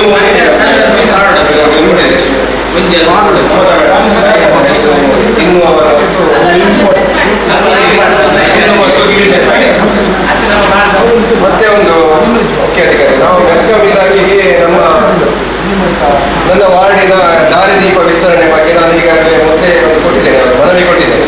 ಸಿಂಗಲ್ ಲೈನ್ ಮಾಡಿ ಅದೀಗ ಸಿಂಗಲ್ ಲೈನ್ ಕೊಟ್ಟಿದ್ದೇನೆ. ಅದರಲ್ಲಿ ನಾನು ಕೆಲವು ಬಿಟ್ಟೋದ ವಿಷಯ ಹೇಳ್ತೇನೆ. ಈಗ ನಾವು ಕೊಟ್ಟ ಮನವಿಗೆ ಸ್ಪಂದನೆ ಕೊಟ್ಟು ನಮ್ಮ ಮುಖ್ಯಾಧಿಕಾರಿ ಅವರು ಸಹಾಯಕ ಕಾರ್ಯನಿರ್ವಾಹಕ ಅಭಿಯಂತರು ಮೆಸ್ಕಾಂ ಉಪವಿಭಾಗ ಮಂಗಳೂರಿನವರಿಗೆ ಲೆಟರ್ ಮಾಡಿದ್ದಾರೆ. ಯಾವಾಗ ಮಾಡಿದ್ದಾರೆ ಅಂದರೆ 27/2/2026 ಅದರಲ್ಲಿ ಮೇಲಿನ ವಿಷಯಕ್ಕೆ ಸಂಬಂಧಿಸಿದಂತೆ ಕೋಟೆಕಾರ ಪಟ್ಟಣ ಪಂಚಾಯತ್ ವ್ಯಾಪ್ತಿಯ ಮಟ್ಯಾರು ರಾಮಾಶಯ ರಸ್ತೆ ಶ್ರೀಮತಿ ದಿವ್ಯಾ ಸತೀಶ್ ಶೆಟ್ಟಿಯವರ ಮನೆಯ ಬಳಿಯಿಂದ ದೇವರ ಅರಮನೆಗೆ ಹೋಗುವ ರಸ್ತೆ, ಸೇಂಟ್ ಜೋಸೆಫ್ ಅನುದಾನಿತ ಶಾಲೆ ರಸ್ತೆ, ಪರಾಶಕ್ತಿ ದೇವಸ್ಥಾನದ ದ್ವಾರದ ಮುಂಭಾಗದ ರಸ್ತೆ ಬದಿ, ಹರ್ಷರಾಜ್ ಮುಖ್ಯರವರ ಮನೆಗೆ ಹೋಗುವ ರಸ್ತೆ ಬದಿ, ಮಟ್ಯಾರ ಬಸ್ಸು ತಂಗುದಾಣದ ಬಳಿಯಿಂದ ಹಿಂದೂ ರುದ್ರಭೂಮಿಗೆ ಹೋಗುವ ರಸ್ತೆ ಬದಿ ಹಾಗೂ ಲಕ್ಷ್ಮೀನಾರಾಯಣ ದೇವಸ್ಥಾನದ ಮುಂಭಾಗದ ರಸ್ತೆಯಲ್ಲಿ ವಿದ್ಯುತ್ ತಂತಿಯನ್ನು ವಿಸ್ತರಿಸಲು ಅಂದಾಜು ಪಟ್ಟಿ ತಯಾರಿಸಿ ನೀಡಬೇಕಾಗಿ ತಮ್ಮನ್ನು ಈ ಮೂಲಕ ಕೋರಲಾಗಿದೆ ಎಂದು ನಮ್ಮ ಮುಖ್ಯಾಧಿಕಾರಿಗಳು ಮೆಸ್ಕಾಂ ಅವರಿಗೆ ಕೊಟ್ಟಿದ್ದಾರೆ. ಈಗಾಗಲೇ ನೀವು ಕೊಟ್ಟ ಪ್ರಕಾರ ಈ ಸ್ಥಳವನ್ನು ಪರಿಶೀಲನೆ ಮಾಡಲಿಕ್ಕೆ ನಮ್ಮ ಪ್ರವೀಣ್ ಅವರಿಗೆ ಸ್ಪಾಟಿಗೆ ಬಂದು ನನಗೆ ಆಲ್ರೆಡಿ ತೋರಿಸಿದ್ದಾರೆ. ಇದರಲ್ಲಿ ಕೂಡ ಇನ್ನೊಂದು ಮನವಿ ಕೊಟ್ಟಿದೆ. ಸಾಯಿನಗರ ದಾರಿದೀಪ ವಿಸ್ತರಣೆ, ಸಾಯಿನಗರ ಮುಖ್ಯ ರಸ್ತೆಯಿಂದ ಗಿರಿಜಾ ಅವರ ಮನೆಯ ಸಮೀಪ ತನಕ ಸಿಂಗಲ್ ಲೈನ್ ಮಾಡಿ. ಇದು ನಾನು ಕೊಟ್ಟ ಮನವಿ. ಇದು ನಿರ್ಣಯ ಆಗಿದೆ, ನಿರ್ಣಯ ಆಗಿರಬೇಕು. ನಮ್ಮ ಮೆಸ್ಕಾಂ ಇಲಾಖೆಗೆ ಹೋಗಲಿಲ್ಲ ಟೆಂಡರ್ಗೆ.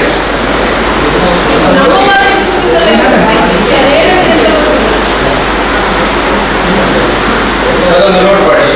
ಉಳಿದೆಲ್ಲ ಇವತ್ತು ಪ್ರವೀಣ್ ಅವರು ಕೊಡ್ತೇನೆ ಹೇಳಿದ್ದಾರೆ. ಅವರಿಗೆ ಸ್ಪಾಟ್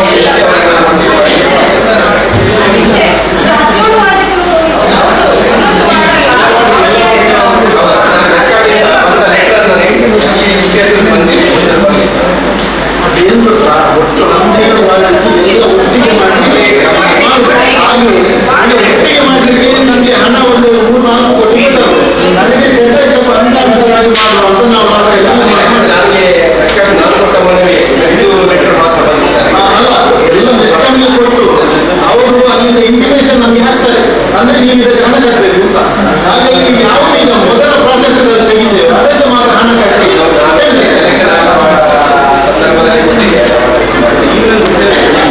ಅದನ್ನು ಅಧ್ಯಕ್ಷರೇನು ಮತ್ತೆ ಒಂದು ನಿರ್ಣಯ ಮಾಡಿದೆ. ಮಾತೃಶ್ರೀ ಬಡಾವಣೆಯ ಸರಳ ಬಾಲಕೃಷ್ಣರವರ ಮನೆ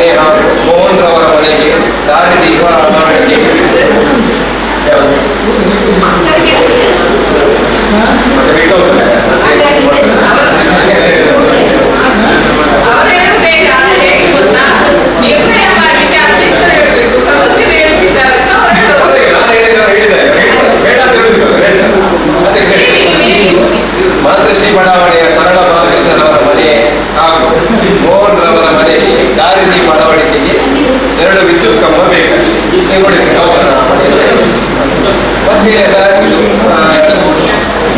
ಸಿಂಗಲ್ ಲೈನ್ ಒಂದು ಬರೀರಿ ಕೃಷಿ ಬಡಾವಣೆ ಎರಡನೇ ರಸ್ತೆ ಸರಳ ಬಾಲಕೃಷ್ಣರವರ ಮನೆ ಹಾಗೂ ಮೋಹನ್ ಅವರ ಮನೆಗೆ ಹೋಗುವ ದಾರಿದೀಪದ ಅಳವಡಿಕೆ, 2 ವಿದ್ಯುತ್ ಕಂಬ ಹಾಗೂ ದಾರಿದೀಪದ ವಿಸ್ತರಣೆಗೆ ತಿಂಗಳ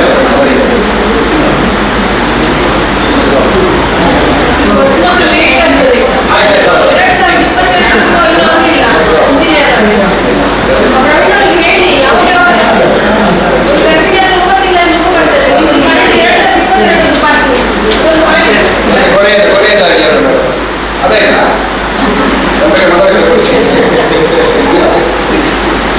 ನಮ್ಮ ವಾರ್ಡಲ್ಲಿ ಒಂದು ಪನೀರ್ ಆಮಿನವರ ಮನೆಯಿಂದ ಇಸ್ಮಾಯಿಲ್ ಅವರ ಮನೆ ತನಕ, ಅದೇ ರೀತಿ ಮಾತೃಶ್ರೀ ಬಡಾವಣೆಯ ಪ್ರಾರಂಭದಿಂದ ಕೊನೆಯ ತನಕ ಮತ್ತು ಸಾಯಿನಗರದ ಪ್ರಾರಂಭದಿಂದ ಕೊನೆಯ ತನಕ ಇಷ್ಟು ದೊಡ್ಡ ಕಾಂಕ್ರೀಟ್ ರಸ್ತೆ ಇದೆ.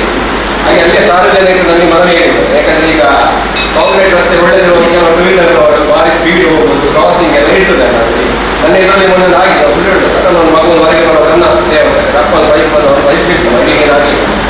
ಹಾಗೆ ಅವರು ಹಂಸ ಅಳವಡಿಕೆ ಕೇಳ್ತಾರೆ, ಗೊತ್ತಿಲ್ಲ ಅದು ಆಗ್ತದಾ ಏನೋ ಅದನ್ನು ಗೊತ್ತಿಲ್ಲ, ಕಾನೂನು ಪ್ರಕಾರ ಆಗ್ತಿಲ್ಲ ಗೊತ್ತಿಲ್ಲ. ಈ ನಮ್ಮ ಕಾರ್ಪೊರೇಷನ್ ಅಲ್ಲೆಲ್ಲ ಈ ಹಳದಿ ಬ್ಲ್ಯಾಕ್ ಟೈಪ್ ಸಣ್ಣ ಹಂಸ ಅಳವಡಿಸ್ತಾರೆ. ಅಂಥದ್ದೊಂದು ಸ್ವಲ್ಪ ನಾವು ಮಾಡಿ ಒಂದು ಕೆಲವು ರಸ್ತೆಗೆ ನೋಡಿ ಒಂದು ರಸ್ತೆ ಪರಿಶೀಲನೆ ಮಾಡಿ ಆ ಹಂಸ ಅಳವಡಿಸಿ ಒಳ್ಳೆಯದು.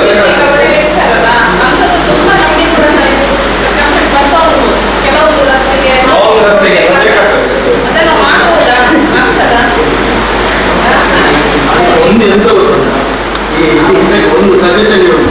ಈ ಹಂಸ ಹಾಕುವಲ್ಲಿ 100 ಜನ ಹಂಸ ಹಾಕುವಲ್ಲಿ ಒಂದು 75 ಜನ ಹಂಸ ಹಾಕಲಿಕ್ಕೆ ಇರುವುದಿಲ್ಲ. ತುಂಬಾ ಇರ್ತದೆ. ಅದಕ್ಕೆ ನಾವೊಂದು ಸಾಧ್ಯ ಆದ್ರೆ ಅಲ್ಲಿ ಊರಿನವರೇ ಹಾಕಿದ್ರೆ ಡಿಪೆಂಡ್ ಅವರು ಮಾಡ್ತಾರೆ. ಈಗ ಊರಿನವರೇ ಸೇರಿ ಹಾಕಿದ್ರೆ ಅದರಲ್ಲಿ ಅವರು ನಮಗೆ ಮನವಿ ಕೊಡ್ತಾರೆ ಅಲ್ಲ, ಅದಕ್ಕೆ ಈಗ ಹಾಕ್ಬಾರ್ದು ಅಂತ ಮತ್ತೆ ನೀವು ಲಾಸ್ಟಿಗೆ ಬರೋದು ನಮ್ಮಲ್ಲಿ ತುಂಬಾ ಕ್ರಾಸ್ ಇರ್ತದೆ. ಕಾನೂನು ಪ್ರಕಾರ ಶಾಲಾ ವಠಾರದಲ್ಲಿ ಹಾಕಲಿಕ್ಕೆ ಮತ್ತೊಂದು ಈ ಸಲ ಅದು ರಾಷ್ಟ್ರೀಯ ಹೆದ್ದಾರಿ ರಾಜ್ಯ ಹೆದ್ದಾರಿಗೆ ಕಾನೂನಿಗೆ ಹಾಕಲಿಕ್ಕೆ ಶಾಲಾ ವಠಾರದಲ್ಲಿ ಹಾಕಿದೆ ಯಾರಾದ್ರೂ ಒಬ್ಬ ಕಂಪ್ಲೇಂಟ್ ಕೊಟ್ಟು ಅದು ಇದು ಯಾವುದು ಸಮರ್ಪಕ ವ್ಯವಸ್ಥೆ ಸ್ಕೂಲ್ ಹತ್ತಿರ ಪರ್ಮಿಷನ್ ತೆಗೆದು ಹಾಕಿದ್ದೇವೆ ಗೊತ್ತಾ. ಅದನ್ನು ಮತ್ತೆ ನಾವು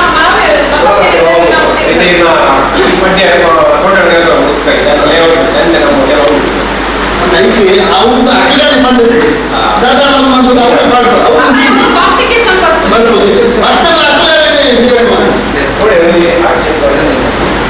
ಮತ್ತೆ ಒಂದು ಕೊನೆಯದಾಗಿ ಮತ್ತೆ ಕೆಲವರೀಗ ರಾಜಕೀಯ ವಿಸ್ತರಣೆ ಬಗ್ಗೆ ನಾನೀಗ ಮಮತಾ ಅರ್ಜಿ ಮಾಡಿಕೊಡ್ತೇನೆ. ನಿರ್ಣಯ ಮಾಡಿ ಒಂದೇ ಟೈಮ್ನಲ್ಲಿ ಮಾಡೋದು ಒಳ್ಳೆಯದು. ಕೆಲವರು ಬಿಟ್ಟು ನಾನು ಮುಂದೆ ಕೊಟ್ಟಿದ್ದೆ, ಯಾರು ಇನ್ನೊಮ್ಮೆ ಬೇಕಾದ್ರೆ ಕೊಡ್ತೇನೆ.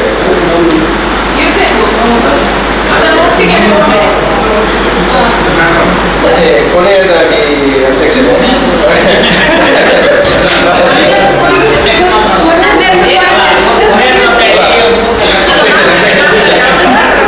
ನಾವು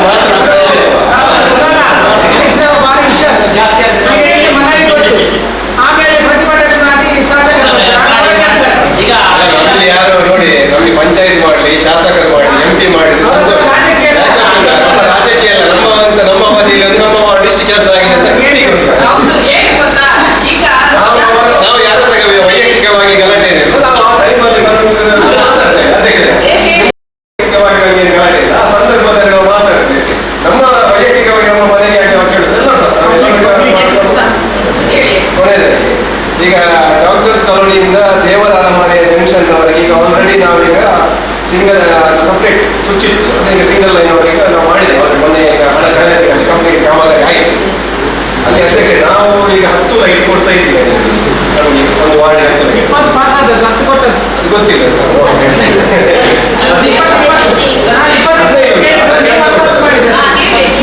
10 ಲೈಟ್ ನನಗೆ ಸಿಕ್ಕಿದೆ. ಅದು ನೋಡಿ ಈಗ ಪುರುಷೋತ್ತಮ ಅವರು ಈಗ ಲೈಟ್ ಹಾಕುವಾಗ ನನ್ನ 10 ಲೈಟ್ ನಿಮ್ಮ 10 ಲೈಟ್ ಮುಗೀತು ಅಂತ ಹೇಳಿದ್ರು. ನನ್ನ ವಾರ್ಡ್ ಹಾಕಿದ್ರು, ನನ್ನ ವಾರ್ಡ್ 10 ಆಗಿತ್ತು ಮುಕ್ತಾಯ ಆಯ್ತು ಅಂತ ಹೇಳಿದ್ರು. ಅದಕ್ಕೆ ನಾನು ಈಗ ಎಲ್ಲಿ ಹಾಕಿದ್ದೀನಿ ಅಂತ ಹೇಳಿದ್ರೆ ನಮಗೆ ಸ್ಮಾರ್ಟ್ ಫೋಟೋ ತೆಗೆದುಕೊಂಡು ಎಲ್ಲಿ ಯಾವ ಕಂಪನಿ ಹಾಕಿದ್ದೀನಿ ಅಂತ ಬೇಕು ಅಂತ ನನಗೆ ಪುರುಷನ ಅಂತ ಹೇಳಿದೆ.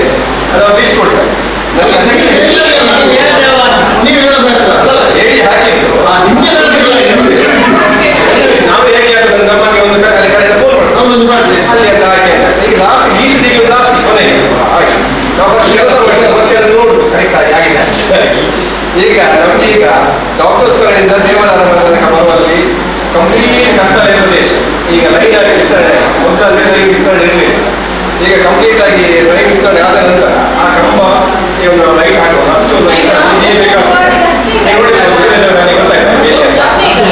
ದೇವರ ಅರಮನೆಯಲ್ಲಿ ಒಂದೊಂದು ವಾರ್ಡಿಗೆ 15 ಲೈಟ್. ಈಗ ನೀವು ಹೇಳೋದು 10 ಲೈಟ್ ಮಾತ್ರ ಹಾಕಿದ್ದಾರೆ. ಇನ್ನು ಉಳಿದ 5 ಲೈಟ್ ನಮಗೆ ಸರಿಯಾಗಿ ಒಂದು ಹೇಳ್ಬೇಕು, ಯಾಕಂದ್ರೆ ಎಷ್ಟು ಲೈಟ್ ಬಂದಿದೆ ಅಂತ ಈಗ ನಮಗೆ ಇವರು ಹೇಳಿದ ಮೇಲೆ ಗೊತ್ತಲ್ಲ. ನೀವು ಮತ್ತೆ ಗ್ರೂಪ್ ಅನ್ನು ಡಿಲೀಟ್ ಮಾಡಿ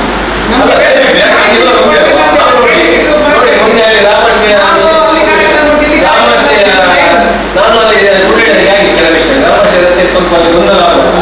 ಅಧ್ಯಕ್ಷರಲ್ಲಿ ಒಬ್ಬರು ಯಾರು ಪೊಲೀಸ್ ಅವರು ವಿಜಯ ಅಂತ ಕೇಳಿದ್ರು, ನಿಮ್ಮನ್ನು ಲೈಟ್ ಹಾಕಿ ನಾನು ಹೇಳಿದ್ದೇನೆ ಹಾಕಿ ಅಂತ ಹೇಳಿದ್ರು. ಹಾಗೆ ಅವರು ಹೇಳಿದ್ರು ಈಗ 15 ಲೈಟ್ ಬಂದಿದೆ ಅಂತ ಇವರಲ್ಲಿ ಉತ್ತದ ನನಗೆ ಅವ್ರು ಫೋನ್ ಮಾಡಿದ್ರು. ನನಗೆ ಶಾಕ್ ಆಯ್ತಾ, ನಮ್ಮಲ್ಲೆಲ್ಲ 10 ಲೈಟ್ ಅಂತ ಹೇಳಿದ್ದೇನೆ, ಯಾವ ರೀತಿಯಾಗಿ ಮಾಡಬೇಕು ಅಂತ ಗೊತ್ತಾಗುದಿಲ್ಲ. ಬಂದ ಎಷ್ಟು ಲೈಟ್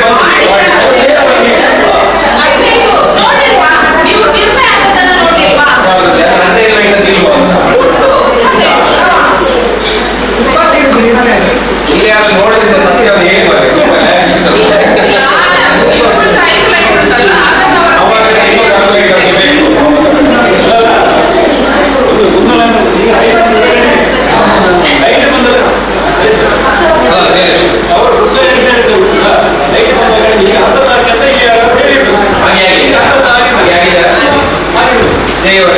ಪುರುಷೋತ್ತಮ ಅವರಿಗೆ 10 ಲೈಟ್ ಹಾಕಿ ಹೇಳಿದ ನನಗೆ ಕೇಳಬೇಕು ಅಂತ ಹೇಳಿ ನಾವು 20 ಕೇಳಿದ್ದು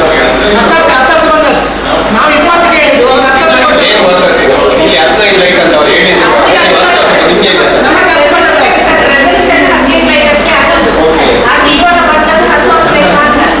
ನೀವು ಬರ್ಲಿಕ್ಕೆ ಉಂಟಾ? ಅವರಿಗೆ ಗೊತ್ತಿಲ್ಲ, ಅವರಿಗೆ ಹೇಗೆ ಹೇಳ್ತಾರೆ ಅವರ ಸಲಹೆ ಕೊಡ್ತಿದ್ದಾರೆ, ನೀವು ಈಗ ಅವರಿಗೆ 10 ಲೈಟ್ ಈಗ ಆಗಿದೆ. ನಮಗೆ ಈಗ 5 ಲೈಟ್ ಒಟ್ಟಿಗೆ ಒಂದು ಆ ದೇವರ ಅರಮನೆ ಆ ರಸ್ತೆಗೆ ಒಂದು 10 ಲೈಟ್ ಬೇಕು. ಅಲ್ಲಿಗೆ ಸಾಕಿ ಅಲ್ಲಿ ಈಗ ಸಾಕಾಗ್ತದೆ 5 ಲೈಟ್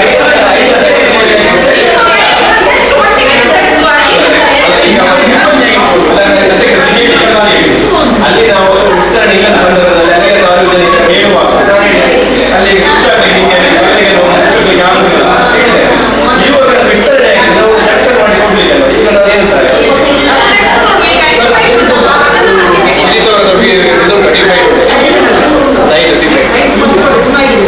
ಒಂದೇ 3 ಒಂದು 5 ಲೈಟ್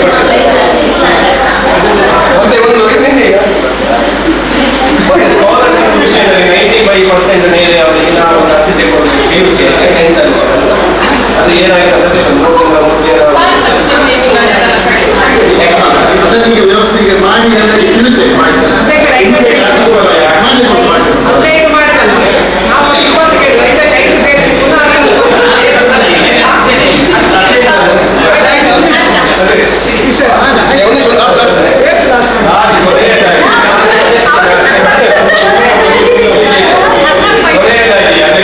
ಮಾಧ್ಯಮ ಮತ್ತು ಪತ್ರಿಕಾ ವಿಷಯ ನಮಗೆ ಕೆಲವು ಸಾರ್ವಜನಿಕರು ಸ್ವಲ್ಪ ಎಜುಕೇಟೆಡ್ ಪರ್ಸನ್ ನಮಗೆ ಹೇಳಿದ್ರು, ನಿಮ್ಮ ಕೋಟೆಕಾರ ಪಟ್ಟಣ ಪಂಚಾಯತಿನ ಒಂದು ಸಭೆಯಾಗಲಿ ಇಲ್ಲಿ ನಡೆಯುವಂಥ ವಿಷಯ ಆಗಲಿ ಸಾರ್ವಜನಿಕರಿಗೆ ಸರಿಯಾಗಿ ಒಂದು ಮಾಧ್ಯಮದ ಮೂಲಕ ಪತ್ರಿಕೆಯ ಮೂಲಕ ಏನೆಲ್ಲ ನಡೀತದೆ ಅಂತ ಹೋಗ್ತಾ ಉಂಟು. ಇದು ಎಲ್ಲ ಕಡೆಯಲ್ಲಿ ಆದರೆ ಒಳ್ಳೆಯದಲ್ಲ ಅಂತ ಒಂದು ಅಭಿಪ್ರಾಯ ಇದೆ. ಮತ್ತು ಒಂದು ಪತ್ರಿಕಾ ಮಾಧ್ಯಮ ಸ್ಪೆಂಡ್ ಇದೆಲ್ಲ ಕಡೆಯಲ್ಲಿ ಒಳ್ಳೆಯದು. ಯಾಕಂದರೆ ನಮ್ಮ ವಾರ್ಡಿನ ಸಾರ್ವಜನಿಕರಿಗೆ ನಾವು ಯಾವ ರೀತಿ ಸ್ಪಂದನೆ ಕೊಡ್ತೇವೆ, ಯಾವ ರೀತಿ ಇದರ ಬಗ್ಗೆ ನಾವು ಮಾತಾಡ್ತೇವೆ ಮತ್ತು ನಾವು ಇಲ್ಲಿ ನಮ್ಮ ಚುನಾವಣೆ ನೆಗೆಕ್ಟ್ ಮಾಡಿರ್ತಾರೆ, ನಾವು ಇದರೊಳಗೆ ಬರ್ತೇವೆ, ನಾವು ಇದರೊಳಗೆ ಸಾರ್ವಜನಿಕರ ಪರವಾಗಿ ಏನೆಲ್ಲ ಅಭಿವೃದ್ಧಿಯ ಬಗ್ಗೆ ನಾವು ಮಾತಾಡ್ತೇವೆ, ಏನು ಡೆವಲಪ್ಮೆಂಟ್ ಮಾಡಲಿಕ್ಕೆ ಮಾಡ್ತೇವೆ ಅಂತ ಜನಗಳಿಗೆ ಸಹ ಗೊತ್ತಾಗಬೇಕು.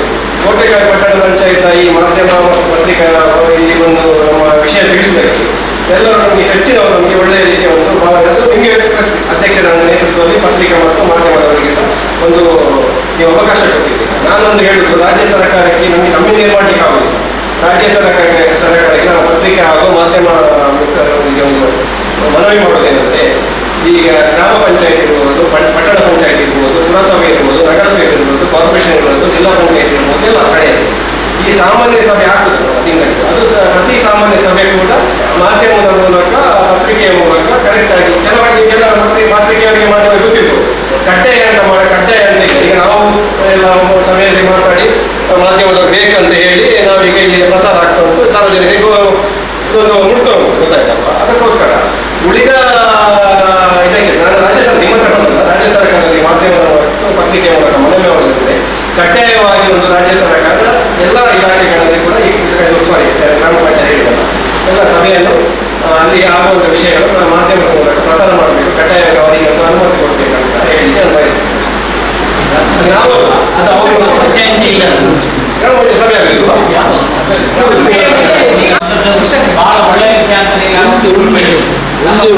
ನನ್ನದಾಗದೆ ಈ ಪತ್ರಿಕಾ ಮಾಧ್ಯಮದ ಕೆಲವು ವರದಿಗಳು ಎಷ್ಟು ನಮಗೆ ಕಳಪ ಮಟ್ಟಿದ್ದಾರೆ ಅಂತ ನಿಮ್ಮ ಏಕನಾಡಿಗಳಂತೆ ಈಗ ನಿಮ್ಮ ಇಷ್ಟು ಅದನ್ನು ಎರಡು ಮಾಧ್ಯಮಗಳಲ್ಲಿ ಬಂದ ಕೆಲವು ವರದಿಗಳು ಎಷ್ಟು ಕಳಪೆ ಆಗಿದೆ, ಎಷ್ಟು ಬಹಳ ಈ ಒಂದು ವ್ಯವಸ್ಥೆಗೆ ಈಗ ನನಗೆ ಇಂಡಿವಿಜುವಲ್ ನನಗೆ ಆಗ್ಬೋದು ಮಾಧ್ಯಮಗಳು ಕಳೆದ ಸಹ ಕಾರಣಕ್ಕೆ ಎಲ್ಲರಿಗೂ ವ್ಯವಸ್ಥೆ ಇಲ್ಲ, ಈಗ ಯಾರು ಕಡಿಮೆ ಇಲ್ಲ.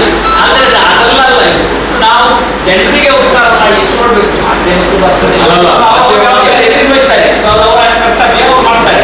ಮತ್ತೆ ಈಗ ಮಾಧ್ಯಮಗಳು ಯಾವ ಈ ಪಟ್ಟಣ ಪಂಚಾಯತಿ ನಗರಸಭೆಯಲ್ಲಿ ಆಟೋಮೆಟಿಕ್ ಗ್ರಾಮ ಸಭೆಗಳಿಗೆ ಮತ್ತೆ ಇದನ್ನ ಇರುತ್ತೆ. ಈಗ ನಾವು ಹೆಚ್ಚು ಈಗ ಮಾಧ್ಯಮಗಳಲ್ಲಿ ಬಂದರಿಂದ ನಮಗೆ ಅನುಕೂಲ ಆಗಿದೆ ಅಂತ ಹೇಳಿಕ್ಕಾಗುದಿಲ್ಲ, ಎಷ್ಟು ಅನಾನುಕೂಲ ಆಗಿದೆ ಅಂತ ಸಹ ಅದನ್ನು ಸಹ ನಾವು ಸಾಕ್ಷಿಯಾಗಿ ನಮ್ಮ ಕೆಲಸಗಳು ನಾವು ವಹಿಸ್ಕೊಳ್ತೇವೆ. ಜನರಿಗೆ ಅದಕ್ಕೆ ಉಪಕಾರ, ಜನರಿಗೆ ಉಪಕಾರ. ಇಲ್ಲಿ ನಮ್ಗೆ ಸಾಮಾನ್ಯ ಸಭೆಯಲ್ಲಿ ಬಂದು ಮಾತಾಡಿದ್ದನ್ನು ಅವರು ನೋಡುವುದಲ್ಲ, ಈ ನಮ್ಮ ವಾರ್ಡಲ್ಲಿ ಅವರು ಹೇಳಿದ್ದಾರೆ ಗ್ರೌಂಡಲ್ಲಿ ಏನು ಕೆಲಸ ಮಾಡ್ತೇವೆ, ಯಾರಿಗೆಲ್ಲ ನಾವು ಫೋನಲ್ಲಿ ಎಷ್ಟು ರೆಸ್ಪಾನ್ಸ್ ಮಾಡ್ತೇವೆ, ಅದೇ ಅಷ್ಟೇ. ನಮಗೆ ಸಾರ್ವಜನಿಕ ಹೇಳಿದ್ದನ್ನು ಸದಸ್ಯರು ನಿಮಗೆ ಹೇಳಿದ್ರಲ್ಲ, ಒಂದು ಇಷ್ಟೇ ಸಾಧಾರಣ ಒಂದು 2 ವರ್ಷದಿಂದ ಬಾಕಿ ಇದ್ದದೆಲ್ಲ ಉಂಟಾದ್ರೆ ನಿರ್ಣಯ ಆಗಿದ್ದು ಪೆಂಡಿಂಗ್ ಇಷ್ಟೇ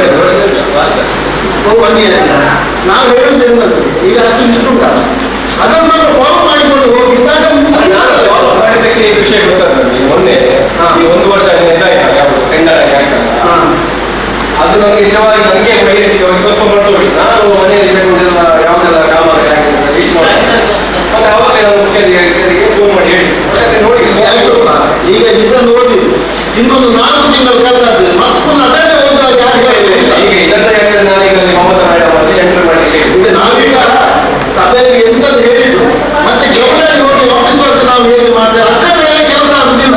ಮೀಟಿಂಗಲ್ಲಿ ನಾವು ಈಗ ಮಾತಾಡಿ ಹೋಗಿ ನೆಕ್ಸ್ಟ್ ಮೀಟಿಂಗಲ್ಲಿ ಮತ್ತೊಂದಾಗಿ ಮಾತಾಡ್ತೀವಿ. ನಮ್ಮ ಕೆಲಸ ದಿವಸಕ್ಕೆ 1 ಅಥವಾ 2 ಬಾರಿ ಮುಖ್ಯಾಧಿಕಾರಿ ಅವರಿಗೆ ಜೆ ಅವರಿಗೆ ಫೋನ್ ಮಾಡ್ತಾ ಇರ್ತೇವೆ.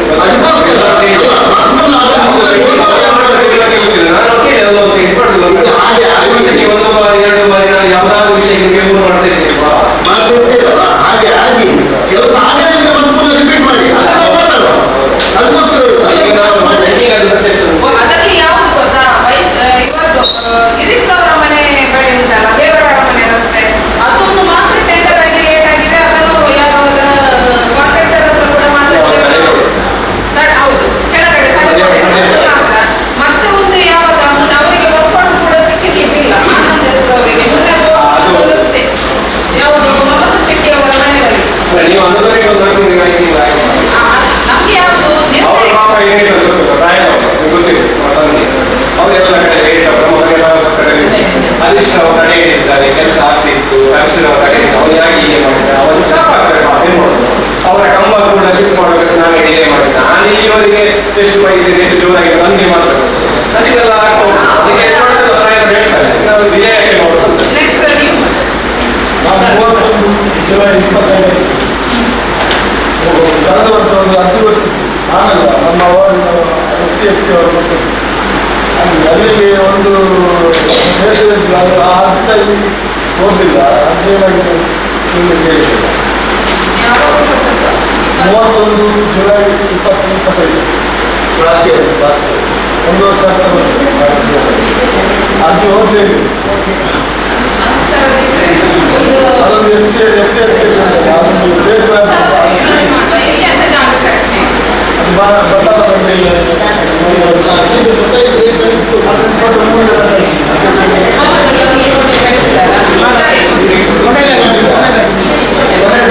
ನಿಮ್ಮನ್ನು ನೋಡುವಾಗ ನಮಗೆ ಬಾಲ್ಯದ ನೆನಪಾಗ ನಮಗೆ 1ರಿಂದ 10ನೇ ಕ್ಲಾಸ್ ತನಕ ಜೋರು ಇರುವಂತ ಯಾರಾದ್ರೂ ಮಾಸ್ಟರ್ ಇದ್ರೆ ನಾವು ಬರೆಯುವುದು ಮಾಸ್ಟರ್ ಆಚೆಗೆ ನೋಡ್ಲಿಕ್ಕಿಲ್ಲ ಬರೆಯುವುದಿಲ್ಲ ಅಂದ್ರೆ ನಾವು ಒಳ್ಳೆ ಸ್ಟೂಡೆಂಟ್ ನಾವು ಒಳ್ಳೆ ರೀತಿಯಲ್ಲಿ ನಾವು ನೋಟ್ಸ್ ಅಪ್ಡೇಟ್ ಮಾಡ್ತೇವೆ ಅಂತ ಹೇಳ್ತೀವಿ ಹಾಗೆ ಅದಕ್ಕೋಸ್ಕರ ನಾವು ಇಬ್ಬರು ಅದೇ ರೀತಿ ನೀವಿಬ್ಬರು ಬರಿತಾ ಇರ್ತೀವಿ. ಆಮೇಲೆ ನಮಗೆ ಅದು ಗೊತ್ತಾಗುದು ಯಾವಾಗ ಅಂತ ಹೇಳಿದ್ರೆ ನಮ್ಮ ಮೀಟಿಂಗ್ ಇದಲ್ಲ ಇದು ನಾನು ನನ್ನ ಬಾಲ್ಯದ ಸ್ಟೋರಿ ಹೇಳ್ತೀನಿ. ನಮಗೆ ಎಕ್ಸಾಮ್ ಆಗುವಾಗ ಅದರಲ್ಲಿ ನಾವು ಎಷ್ಟು % ಮಾರ್ಕ್ ತೆಗಿತೇವೆ, 40ರಲ್ಲಿ ಪಾಸ್ ಆಗ್ತೇವಾ ಅಥವಾ ಫೈಲ್ ಆಗ್ತೇವಾ, ಡಿಸ್ಟಿಂಕ್ಷನ್ ಅಲ್ಲಿ ಪಾಸ್ ಆಗ್ತೇವಾ ಅಂತ ಹೇಳಿ ಈಚೆ ಕೇಳಿ ಮುಖ್ಯಾಧಿಕಾರಿ ಈಚೆ ಕೇಳಿ ನೀವು ಆ ರೀತಿ ಪಾಸ್ ಆಗ್ತೇವಾ ಅಂತ ಹೇಳಿ ನಾವು ಅದರ ಮೇಲೆ ನಮ್ಮದೇ ರಿಸಲ್ಟ್ ಇರುತ್ತೆ. ನಮ್ಮ ಸಾಮಾನ್ಯ ಸಭೆ ಸ್ಟಾರ್ಟ್ ಆಗಿ 1.5 ವರ್ಷ ಆಯಿತು.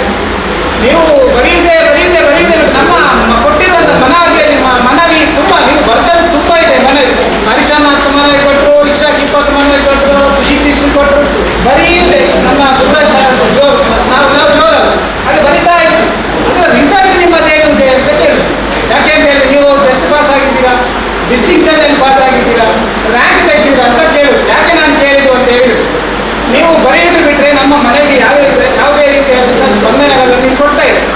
ನಾನು ನಿಮಗೆ ಒಂದು ಅರ್ಜಿ ಕೊಟ್ಟಿದ್ದೆ, ನಮ್ಮ ಮಾಡುವವರು ಶೌಚಾಲಯ ಫೋಟೋ ಸಮೇತ ಕೊಟ್ಟಿದ್ದೆ. ನಾನು ಕಳೆದ ಕೊಡ್ತೇನೆ ಅಂತ ಹೇಳಿ ಯಾವಾಗ ನಿಮ್ಮದು 6 ತಿಂಗಳಿಂದ ನೀವು ಬರ್ತದೆ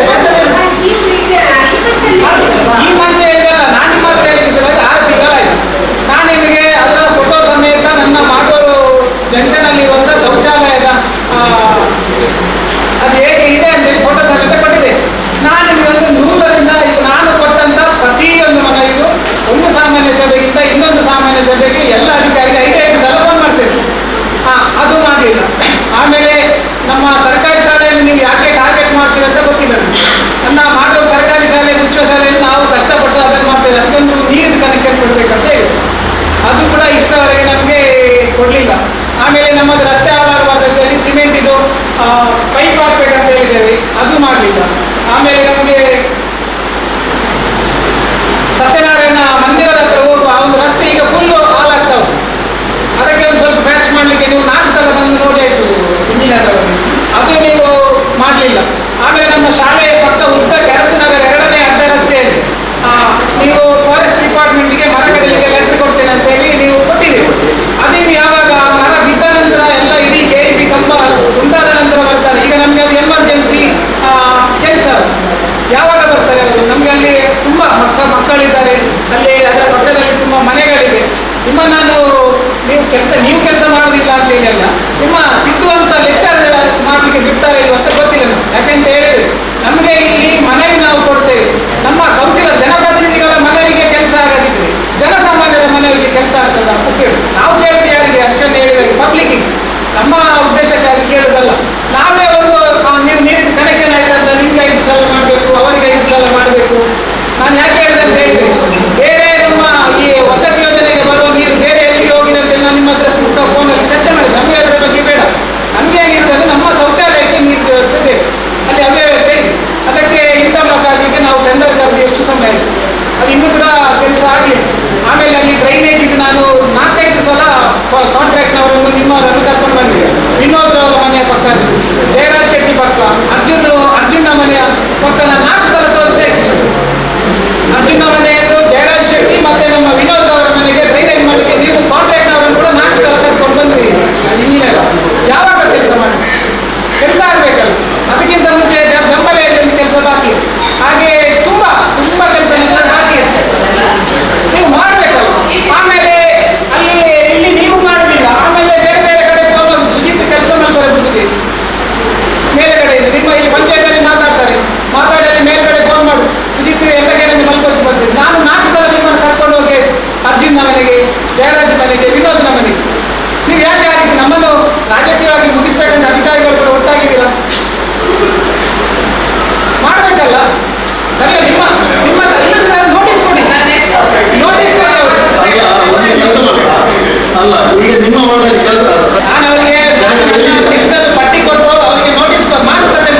ಅದು ಏನು ಗೊತ್ತಾ? ಹಾ? ಉಂಟು ಆದರೆ ಈಗ ಮುಂಚಿದ್ದು ಬೋರ್ವೆಲ್ ಉಂಟಲ್ಲ ಕಲೆಕ್ಷನ್, ಈಗ ಕೆಲವರು ನಮ್ಮ ಮನೆಯ ಪಕ್ಕದವರು ಅವ್ರು ನೀರು ಬಿಡೋರು ತೀರಿ ಹೋಗಿದ್ದಾರೆ.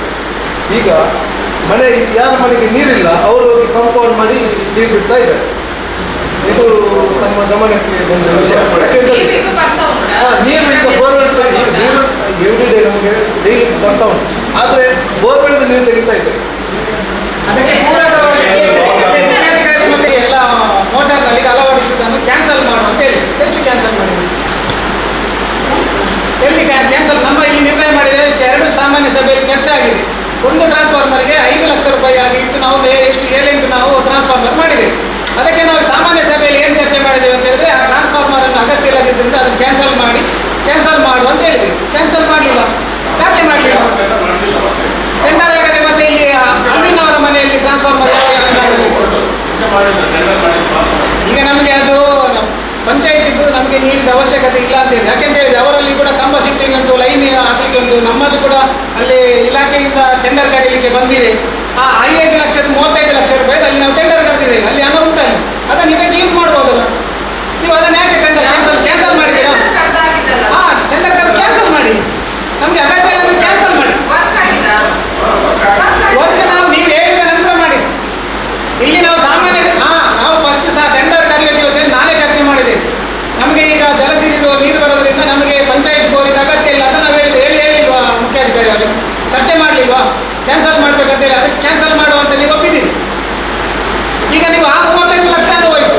ಅಡಿಷನಲ್ ಕಂಬ ಶಿಫ್ಟಿಂಗ್ ಇಲ್ಲ, ನಮ್ಮ ವಾರ್ಡ್ಗೆ ಕಂಬ ಶಿಫ್ಟಿಂಗ್ ಹಾಗಾದ್ರೆ 35 ಲಕ್ಷ. ಈಗ ನಮಗೆ ಜಲಸಿರಿದು ನೀರು ಬರುವಾಗ ಇದು ನಮಗೆ ಅಗತ್ಯ ಉಂಟಾ? ಡಿಸ್ಕನೆಕ್ಟ್ ಮಾಡಿದ್ರೆ 5 ಲಕ್ಷ ಕೆಲಸ ಮಾಡಿದ್ರೆ ನಮಗೆ ರಿಟರ್ನ್ ಕೊಡ್ತಾರಾ? ನಮ್ಮ ಈ ಪಂಚಾಯತ್ ಅವರಲ್ಲಿ ಯಾಕೆ ನಾವು ಮಾಡುದು? ನಮಗೆ ಕೊಡ್ಲಿಕ್ಕೆ ಆಗುದಿಲ್ಲ ಅಂತ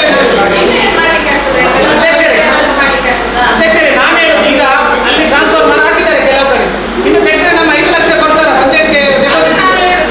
ಹೇಗೆ ಆಗ್ತದೆ ಅಂತ ಕೇಳುದು. ನಿಮ್ಗೆ ಅಷ್ಟು ಜವಾಬ್ದಾರಿ ಬೇಕಲ್ಲ ಅಂತ ಹೇಳಿ ನಾವು ನಿರ್ಣಯ ಮಾಡಿದ್ದೇವೆ. ನಾವು ಟ್ರಾನ್ಸ್ಫಾರ್ಮರ್ ಹಾಕಲಿಕ್ಕೆ ಮಾಡಲಿಲ್ಲ, ಆಗಿಲ್ಲ. ಆಗ ನಾವು ಟೆಂಡರ್ ಕರೆಯುವ ದಿವಸ ನಾವು ಚರ್ಚೆ ಮಾಡಿ ಅದನ್ನು 3 ತಿಂಗಳು ನಾನು ಚರ್ಚೆ ಮಾಡಿ ನಾನು ನಿಮಗೆ ತೋರಿಸ್ತೇನೆ. ಇಲ್ಲ ನಾನು ಇಲ್ಲಿ ಚರ್ಚೆ ಮಾಡಿದೆ. ನನ್ನ ಬಂದಿದ್ದೆ ನಾನು ಯಾವ ತಿಂಗಳಲ್ಲಿ ಅಂತ ಕೂಡ ಹೇಳ್ತೇನೆ. ನೀವು ಆ 35 ಲಕ್ಷ 50 ಲಕ್ಷ ಪಂಚಾಯತ್ ತೆರಿಗೆಯನ್ನು ಯಾಕೆ ವ್ಯರ್ಥ ಮಾಡಿ ಗೋಲ್ ಮಾಡುದು ಯಾಕೆ ಅಂತ ಕೇಳಿದ ನಮಗೆ ಕೊಡಲಿಕ್ಕೆ ಅನುದಾನ ಇಲ್ಲ. ನಾನು ಟೆಂಡರ್ ಬರುವ ದಿವಸವೇ ನಾನು ಚರ್ಚೆ ಮಾಡಿದ್ದೇನೆ. ನಿಮಗೆ ಬೇಕಿದ್ರೆ ನನ್ನ ಡೈರಿಯಲ್ಲಿ ಬಂದ ದಿವಸದ ಡೈರಿಯಲ್ಲಿ ಉಂಟು, ನಾನು ತೋರಿಸ್ತೇನೆ. ನೀವು ಸಾಮಾನ್ಯ ಸಭೆ ಟೆಂಡರ್ ಕ್ಯಾನ್ಸಲ್ ಮಾಡಿ ಚರ್ಚೆ ಆಗಿದೆ. 3 ತಿಂಗಳ ಚರ್ಚೆ ಆಗಿದೆ. ಅದನ್ನು ನೋಡಿ ಬೇಡದನ್ನು ತೆಗೆಯುವ ಅಂತ ಹೇಳಿದ್ದಾರೆ. ಈಗ ಎಲ್ಲವನ್ನು ಮಾಡಿದ್ದಾರೆ.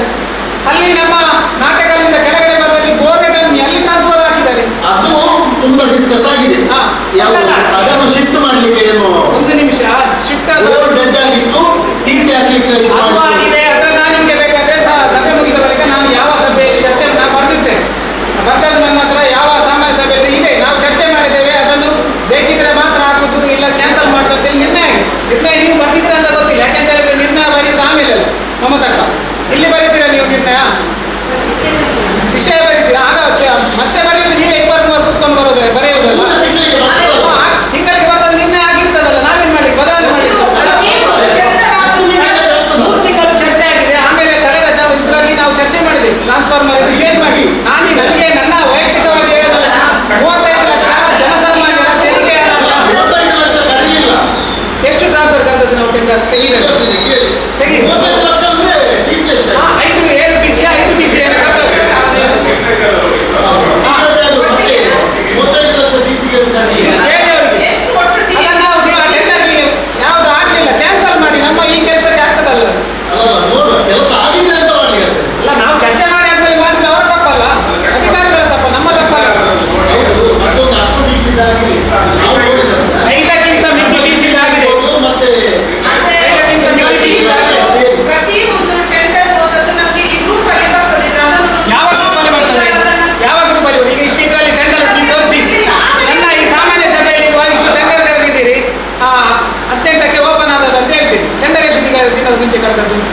ನಮ್ಮದು ಎಷ್ಟು ಇಲಾಖೆದು ಏನಾಗ್ತೀರಿ ನೀವು? ಏನು ಹಾಕುದಿಲ್ಲ, ಹಾಕಬೇಕಲ್ಲ, ಟೆಂಡರ್ ಹಾಕ್ಬೇಕಲ್ಲ.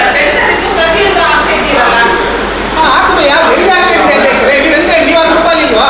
ಚೆಕ್ ಮಾಡಿ, ನೀವು ಎಂತ ಹೇಳಿ, ನಾವು ಅವ್ರ ಹತ್ರ ನೀವು ಚೆಕ್ ಮಾಡಿ, ನೀವು ಅದಕ್ಕೆ ಚೆಕ್ ಮಾಡಿ, ನೀವು ಅದಕ್ಕೆ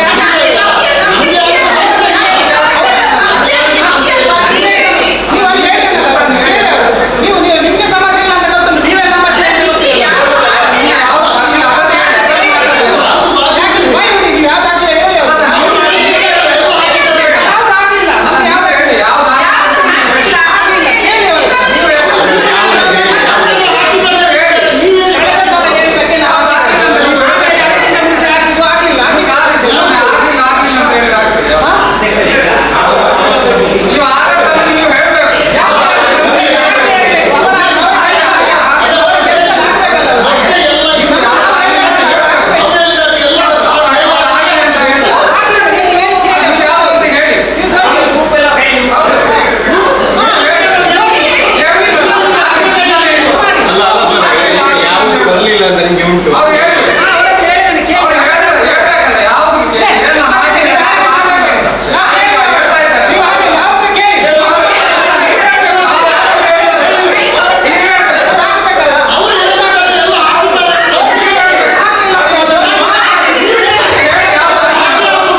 ನಾವು ಅಲ್ಲಿ ಚರ್ಚೆ ಮಾಡಬೇಕು ಹಾಕಬೇಕಂದ್ರೆ ನಾವು ಚರ್ಚೆ ಮಾಡಿದ್ವಿ. ಅದು ಆದಮೇಲೆ ಮೊನ್ನೆ ಕೂಡ ನಾವು ಚೆಕ್ ಮಾಡುವಾಗ ನಮ್ಗೆ ಬೇರೆ ಗೊತ್ತಾದ ನಂತರ ನಾನು ಫೋನ್ ಮಾಡಿದ್ವಿ. ನಾವು ಫೋನ್ ಮಾಡೋ ತನಕ ಯಾಕೆ ಕಾಯಬೇಕು ಅಂತ ಕೇಳಿದ್ ನಾನು. ಪ್ರತಿ ವಿಷಯವಾಗೂ ಕೂಡ ಅವರು ಟೆಂಡರ್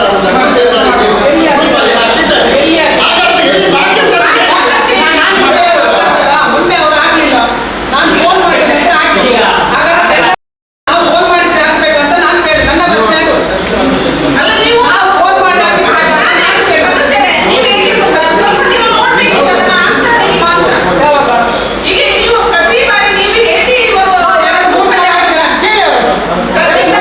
ಯಾವಾಗ ಆಟೋಮೆಟಿಕ್ ಆಗಿ ನಾವು ಬೇರೆ ಏನಾದ್ರು ಆದ್ಮೇಲೆ ಆಮೇಲೆ ಯಾವ್ದಾದ್ರು ಪೆಂಡಿಂಗ್ ಮಾಡಲಿಲ್ಲ ಅಂತ ಅವ್ರು ಹೇಳೋದು ಮತ್ತೆ ಎಲ್ಲವೂ ಪೆಂಡಿಂಗ್ ಮಾಡಿ ಅದಕ್ಕಿಂತ ಮುಂಚೆ ಪೆಂಡಿಂಗ್ ಇದ್ದದ್ದು ನಾನು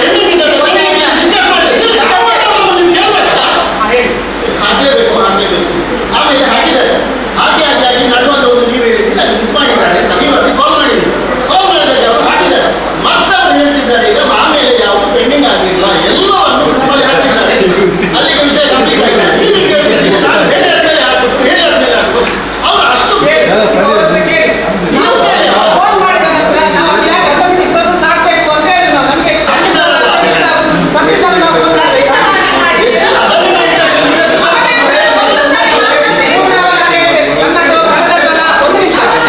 ಮಾಡಿದ್ರೆ ಕಳೆದ ಸಲ ನಾವು ಅಲ್ಲಿ ಟೆಂಡರ್ ವಿನೋದ್ ನಮಗೆ ಟೆಂಡರ್ಗೆ ನೀವು ಹಾಕಿಲ್ಲ.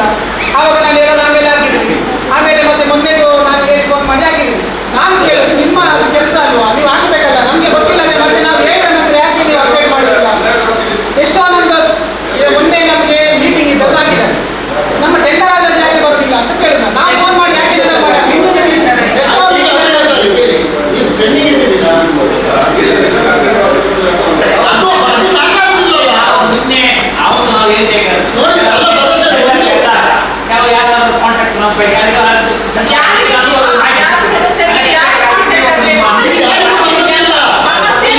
ಮೊನ್ನೆ ನಾಳೆ ನಾವು ನೀವು 2 ವರ್ಷ ಕೇಳ್ತೀರ ಅದನ್ನೆಲ್ಲ ಅದಕ್ಕೆ ಈಗ ನಾಡಿದ್ದು ಇದು ಮಾಡುವಾಗ ಎಲ್ಲರಿಗೂ ಈಗ ಒಂದು ವಿಷಯ ಗೊತ್ತಾ, ಈಗ ವರ್ಷ ಟೆಂಡರ್ ಕರೀತಾರೆ. ಅದು ಎಲ್ಲ ಮೀಟಿಂಗಿಗೆ ಬಂದು ನಿರ್ಣಯ ಆಗಿ ಸ್ಥಿರೀಕರಣ ಆಗಿ ಮತ್ತೊಂದು ಕಂತಾದ್ಮೇಲೆ ಟೆಂಡರ್ ಇದಕ್ಕೆ ಬರ್ತದೆ. ಯಾವುದಕ್ಕೆ ಬರ್ತದೆ ಗ್ರೂಪ್ ಬಂದಾದ್ಮೇಲೆ ಟೆಂಡರ್ ಓಪನ್ ಆಗುವಾಗ ಮೀಟಿಂಗ್ ಅಲ್ಲಿ ಬರ್ತದೆ. ನೆಕ್ಸ್ಟ್ ಮೀಟಿಂಗ್ ಅಲ್ಲಿ ಸ್ಥಿರೀಕರಣ ಆಗುವಾಗ ಮತ್ತೊಂದು ಮೀಟಿಂಗ್ ಎಷ್ಟು ಸಲ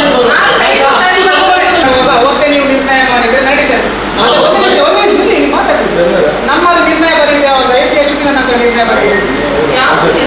ನಮ್ಮ ಸಾಮಾನ್ಯ ಸಭೆ ನಿರ್ಣಯ ಯಾವಾಗ ಬರೀತೀರಿ? ಈಗಲೇ ಬರೀತೀರಾ? ಇಲ್ಲಿ ತೋರಿಸ್ತೀರಾ? ಇಲ್ಲಲ್ಲ. ಎಷ್ಟು ದಿವಸ ಆಗ್ತದೆ? ಕಳೆದ ಸಲ ಒಮ್ಮೆ ನಾನು ಬರುವಾಗ 25 ದಿವಸ ಕೂಡ ಆಗುವಾಗ ನಿರ್ಣಯ ಬರೀ ನಾನು ನಿರ್ಣಯ ಕೊಡಬೇಕು ಅಂತ ಕೇಳಿದೆ. ನಾನು ಅವಂತ ಗೌಡ 25 ದಿವಸದಲ್ಲಿ ನಿರ್ಣಯ ಬರೀಲಿಲ್ಲ. ನೀವು ಅಲ್ಲಿ ನಿರ್ಣಯಕ್ಕೆ ನಮ್ಮದು ಇಲ್ಲಿ ಸಿಗ್ನೇಚರ್ ತೆಗೊಂಡಿರ್ತೀರಿ. ನಿರ್ಣಯ ನೀವು ಸೇರಿಸಿದಕ್ಕೆ ನಮ್ಗೆ ಏನು ಅಭ್ಯಂತರ ಇಲ್ಲ. ಯಾರು ಕೆಲಸ ಆಗೋದಕ್ಕೆ ನಮಗೆ ಏನಿಲ್ಲ. ನೀವು ಅದಕ್ಕೆ ನಮಗೆ 15 ದಿವಸಕ್ಕೆ ಒಮ್ಮೆ ಟೆಂಡರ್ ಆಗುತ್ತೆ. 15 ದಿವಸದಲ್ಲಿ ಅದು ಓಪನ್ ಆಗ್ತದೆ. ನಮ್ಮ ಸಾಮಾನ್ಯ ಸಭೆ ವಿರೋಧ ಪಕ್ಷದವರು ಯಾಕೆ ಹೇಳಿದ್ರು ಅಂತ ಗೊತ್ತಿಲ್ಲ. ನಮ್ಮ ಸಾಮಾನ್ಯ ಸಭೆ ಆಗೋದು ತಿಂಗಳಿಗೆ ಒಮ್ಮೆ. ನಮ್ಮ ಏರಿಯಾದಲ್ಲಿ ಇದ್ದಂಥ ಕೆಲಸ ನಮಗೆ ಗೊತ್ತಿರೋದಿಲ್ಲ. ಆಗ ನಾವು ಯಾರಿಗೆ ಹೇಳ್ಬೇಕು ಕೆಲಸ ತೆಗೆದುಕೊಳ್ಳಿ? ಸಿಂಪಲ್ ಆಗಿ ಹೇಳ್ತೇನೆ. ಈಗ ನಾವು ನಿರ್ಣಯ ಹೇಳ್ತೀರಲ್ಲ, ನೆಕ್ಸ್ಟ್ ಮೀಟಿಂಗ್ ಅಲ್ಲಿ ಬರ್ತದೆ. ಯಾವುದೇ ನಿರ್ಣಯವನ್ನು ನೆಕ್ಸ್ಟ್ ಮೀಟಿಂಗಿಗೆ ಸ್ಥಿರೀಕರಣ ಆಗದೆ ಟೆಂಡರ್ ತೆಗೆಯುವುದಿಲ್ಲ. 1 ವರ್ಷ ಕಟ್ಟಿದೆ. ಅದನ್ನು ರಾಷ್ಟ್ರ ಆಕ್ಷೇಪಣೆ ಮಾಡಿ ಇಷ್ಟರ ತನಕ ಈ 2.5 ವರ್ಷದಲ್ಲಿ ಆಡಳಿತದಲ್ಲಿ ಒಂದೇ ಒಂದು ವರ್ಕ್ ಅನ್ನು ಸ್ಥಿರೀಕರಣ ಆಗದೆ ಟೆಂಡರ್ ಕರೀಲಿಲ್ಲ. ಹಾಗೆ ನೀವು ಹೇಳಿದ್ರೆ 15 ದಿವಸದಲ್ಲಿ ಟೆಂಡರ್ ಕರೀಲಿ. ಆದರೆ ಆಗುವುದೇ ಇಲ್ಲ. ನೆಕ್ಸ್ಟ್ ಮೀಟಿಂಗ್ ಅಲ್ಲಿ ಸ್ಥಿರೀಕರಣ ಆದ್ಮೇಲೆ ಟೆಂಡರ್ ಕರೀಲಿ. ಯಾವ್ದಾದ್ರು ನಮಗೆ ವ್ಯತ್ಯಾಸ ಇದ್ದಲ್ಲಿ ನಮ್ಗೆ ಯಾವ್ದಾದ್ರು ಆಕ್ಷೇಪಣೆ ಇದ್ದರೆ ನಾವು ಹಾಕ್ಬೋದು, ಅದನ್ನು ಕ್ಯಾನ್ಸಲ್ ಕೂಡ ಮಾಡ್ಬೋದು. ಆ ನಿರ್ಣಯ ಅದೊಂದು ನಿಮಗೆ ಈಗ ಸ್ಥಿರೀಕರಣ ಅಂತ ಅದೆಲ್ಲ ಸರಿ ಇದೆ ಅಂತ ಹೇಳುದು. 1 ತಿಂಗಳ ಗ್ಯಾಪ್ ಅಲ್ಲಿ ನಮಗೆ 15 ದಿವಸ ಗ್ಯಾಪ್ ಇರ್ತದಲ್ಲ ಟೆಂಡರ್ ಕರೆಯುವಾಗ. ಆಗ ಆ ದಿವಸ ಟೆಂಡರ್ ಕರೀತಾರೆ ನಮ್ಗೆ ಹೇಗೆ ಗೊತ್ತಾಗುದು ಅಂತ ಕೇಳಿದ್ರು. ನಮ್ಗೆ ಯಾವ್ದು ವಾಟ್ಸ್ಆಪ್ ಗ್ರೂಪ್ ಅಲ್ಲಿ ಆಗಿದೆ ನಮ್ಮ ಕೆಲಸ ವಾರ್ಡಲ್ಲಿ ಕೆಲಸ ಉಂಟಂತ ನಮ್ಗೆ ಗೊತ್ತಾಗ್ತದೆ. ಇಲ್ಲಂದ್ರೆ ನಮ್ಗೆ ಹೇಗೆ ಗೊತ್ತಾಗುದು? ನಾವು ಇವತ್ತು 31 ತಾರೀಕು ಸಾಮಾನ್ಯ ಸಭೆ ಆಗಿದೆ. ಇವತ್ತು ನಿರ್ಣಯ ಆಯಿತು. ನಿರ್ಣಯ ಆಗಿ ನಮಗೀಗ ಇವತ್ತು ನಿರ್ಣಯ ಆಗೋದು ನೆಕ್ಸ್ಟ್ ಮಂತ್ಗೆ ಅಂತದ್ದು ಯಾವುದೇ ಇಲ್ಲ. ನಾವು 3-4 ತಿಂಗಳು ಒಟ್ಟಿಗೆ ಮಾಡಿ ಕರೀವಿ. ನೀವು 1 ನಿಮಿಷ ಜುಲೈ 7ಕ್ಕೆ ನೀವು ಟೆಂಡರ್ ಕರೀತೀವಿ. ಜುಲೈ 7ಕ್ಕೆ ಟೆಂಡರ್ ಕರೀಲಿಕ್ಕೆ ಆಗುದಿಲ್ಲ.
ಕಾಯ್ತಾರೆ?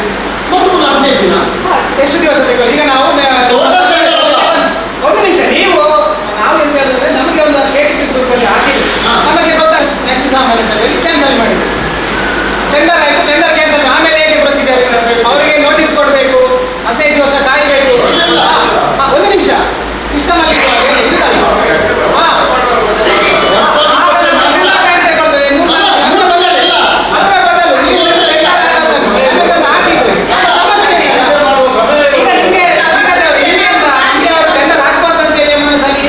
ಚರ್ಚೆ ಮಾಡುದು. ಈಗ ಅವ್ರಿಗೆ ಹೇಳ್ಬೋದಲ್ಲ, ಈಗ ನಿಮ್ಗೆ ನಾವು ಹೇಳಿದನ್ನು ಮಾಡಬಾರ್ದಂತ ನೀವು ಚರ್ಚೆ ನಾನು ಹೇಳೋದಲ್ಲ. ಈಗ ಒಂದು ಗ್ರೂಪ್ ಎಲ್ಲ ಹಾಕ್ತಿದ್ದಾರೆ, ಪೆಂಡಿಂಗ್ ಇದ್ರೆ ನಾವು ಮಾತಾಡೋದು.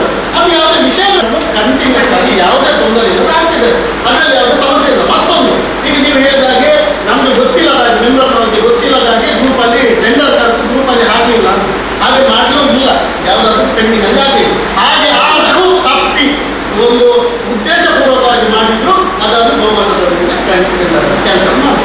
ನಿಮಗೆ ಸಾಮಾನ್ಯ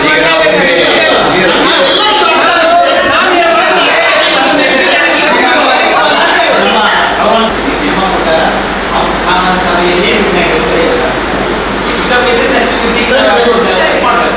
ಸ್ವಲ್ಪ ಜಾಸ್ತಿ ಒಳ್ಳೆಯದು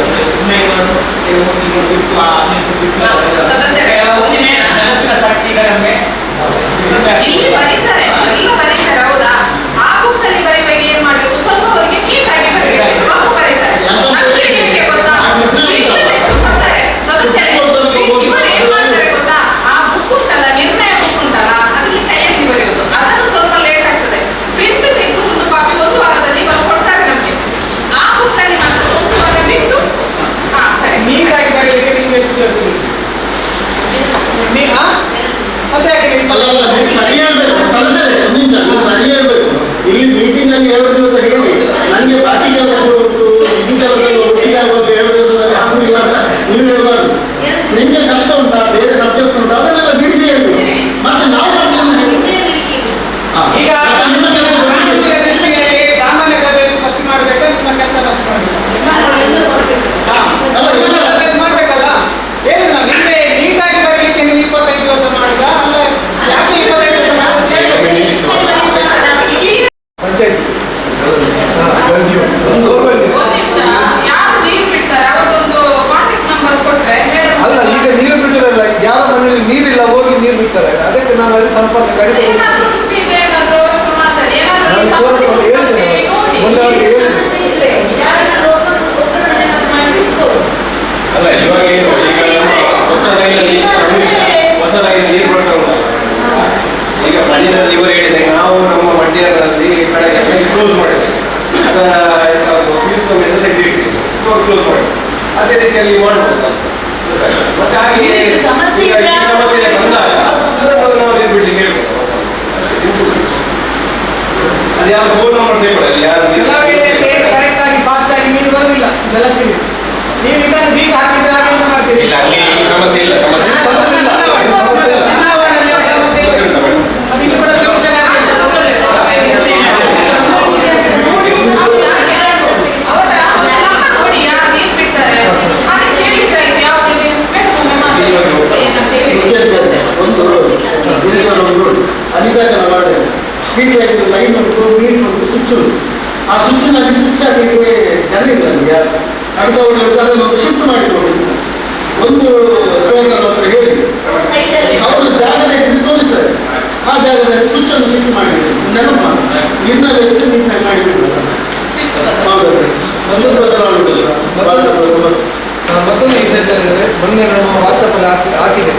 ಯಾಕೆಂದರೆ ಅಲ್ಲಿ ಗೆಲ್ಲುಗಳು ತಾಗ್ತವೆ, ರೋಡಿಗೆ ಬರೆಯುವ ಎಲ್ಲರಿಗೂ ತುಂಬ ಕಾಲದಲ್ಲಿ ನಾವು ಅಲ್ಲಿ ಹಾಕಿದೆ. ಅವತ್ತು ನಮ್ಮ ಅಲ್ಲಿಯ ಜನರು ಬಂದು ಮೊನ್ನೆ ಸಂಡೇ ಭಾನುವಾರ ದಿವಸ ಎಲ್ಲ ಕ್ಲೀನ್ ಮಾಡಿ, ಇಲ್ಲಿಂದ ಮೇಲಿಂದ ಕೆಳಗಿನವರಿಗೆ ಕ್ಲೀನ್ ಮಾಡಿಬಿಟ್ಟಿದ್ದಾರೆ. ಆ ವಿಷಯ ನಿಮಗೆ ತಿಳಿಯಪಡಿಸ್ತದೆ. ಯಾಕೆಂತೇಳಿದರೆ ಅಲ್ಲಿ ಈಗ ಮಾರ್ಗ ಸ್ವಲ್ಪ ಅಗಲ ಮಾಡಬೇಕು. ಯಾಕೆಂತೇಳಿದರೆ ಅಲ್ಲಿ ಮೇಲಿಂದ ಟ್ಯಾಂಕಿಯಿಂದ ಬರ್ತದೆ, ಆಗ ನಮ್ಮ ಮೊಪ್ಪಡಿ ಬಾಲ್ಕಿಯ ಮನೆಯ ಪಕ್ಕದಲ್ಲಿ ಅಲ್ಲಿ ಸ್ವಲ್ಪ JCB-ಯಿಂದ ಸ್ವಲ್ಪ ನೀರು ಹೋಗಲಿಕ್ಕೆ ಸ್ವಲ್ಪ ಜಾಗ ಬಿಡಬೇಕಂತ ನನ್ನ ಮನವಿ. ಅದು ಈಗ ಹೇಳ್ಬೇಕು ಕರೆಕ್ಟ್. ಅದು ಅದು ಈಗ ನಾವು ಇವರು ಹೇಳಿದ್ರಲ್ಲ ಅಲ್ಲೆಲ್ಲ ಬಂದಿದೆ, ಅದು ನಾವು ಪ್ರತಿ ವರ್ಷ ಆಗಸ್ಟ್ ಟೈಮಲ್ಲಿ ಕ್ಲಿಯರ್ ಮಾಡಿ ವಾರ್ಡನ್ನು ಗ್ರಾಸ್ ಕಟ್ಟಿಂಗ್ ಮಾಡ್ಬೋದು. ಮಳೆ ಟೈಮಲ್ಲಿ ಗ್ರಾಸ್ ಕಟ್ಟಿಂಗ್ ಮಾಡಲಿಕ್ಕೆ ಆಗುದಿಲ್ಲ. ನಾವು ಡಿಲೇ ಮಾಡಿ 3 ವರ್ಷದಿಂದ ಪ್ರತಿ 3 ವರ್ಷದಿಂದ ನಾವು ಅದೇ ಆಗಸ್ಟ್ ಮಾರ್ಚಲ್ಲಿ ಸ್ಟಾರ್ಟ್ ಮಾಡಿದ್ವಿ. ಈ ಸಲ ಅದು ಸ್ವಲ್ಪ ಜಾಸ್ತಿ ಪೊದೆ ಬಂದಿದೆ ಅಂತ ಹೇಳಿ ಪಾಪ ಅವರಲ್ಲಿ ಯುವಕರು ಇದು ಮಾಡಿರ್ತೀನಿ ಸಂಡೇ ಕ್ಲಿಯರ್ ಎಲ್ಲ ಮಾಡಿ ಅವರಿಗೆ ಅಭಿನಂದನೆ ನಮ್ಮ ಕಡೆಯಿಂದ. ಈಗ ನಾವು ಆಗಸ್ಟ್ನಿಂದ ನಾವು ಪ್ರಾರಂಭ ಮಾಡ್ತೇವೆ. ಎಲ್ಲೂ ಕಡಿದೆಲ್ಲ ನಮ್ಮ ಟೆಂಡರ್ ಆಗಿದೆ, 2 ವರ್ಷ ಟೆಂಡರ್ ಆಗಿದೆ ಮಾಡ್ತೇವೆ. ಮತ್ತೊಂದು ಇವರು ಹೇಳಿದಾಗೆ JCB ಅಲ್ಲಿ ಬೇಕಿದೆ, ನೀವು ಅಲ್ಲಿ ನಮಗೆ ಯಾರು ಅಲ್ಲಿ ಯಾವ ರೀತಿ ಬೇಕು ಅಂತ ಹೇಳಿದ್ರು, ನೀವು ಅಲ್ಲಿ ಯಾವ ಸಂದರ್ಭದಲ್ಲಿ ಇದ್ದೀರಾ, ಯಾವ ರೀತಿ ಮಾಡಬೇಕು, ನಮ್ಮ ಪಂಚಾಯತಿಂದ JCB ಕೊಟ್ಟು ಬಿಟ್ಟು ಅದೆಲ್ಲ ಮಾಡ್ತೇವೆ. ಹೇಳಿದ ವಿಷಯ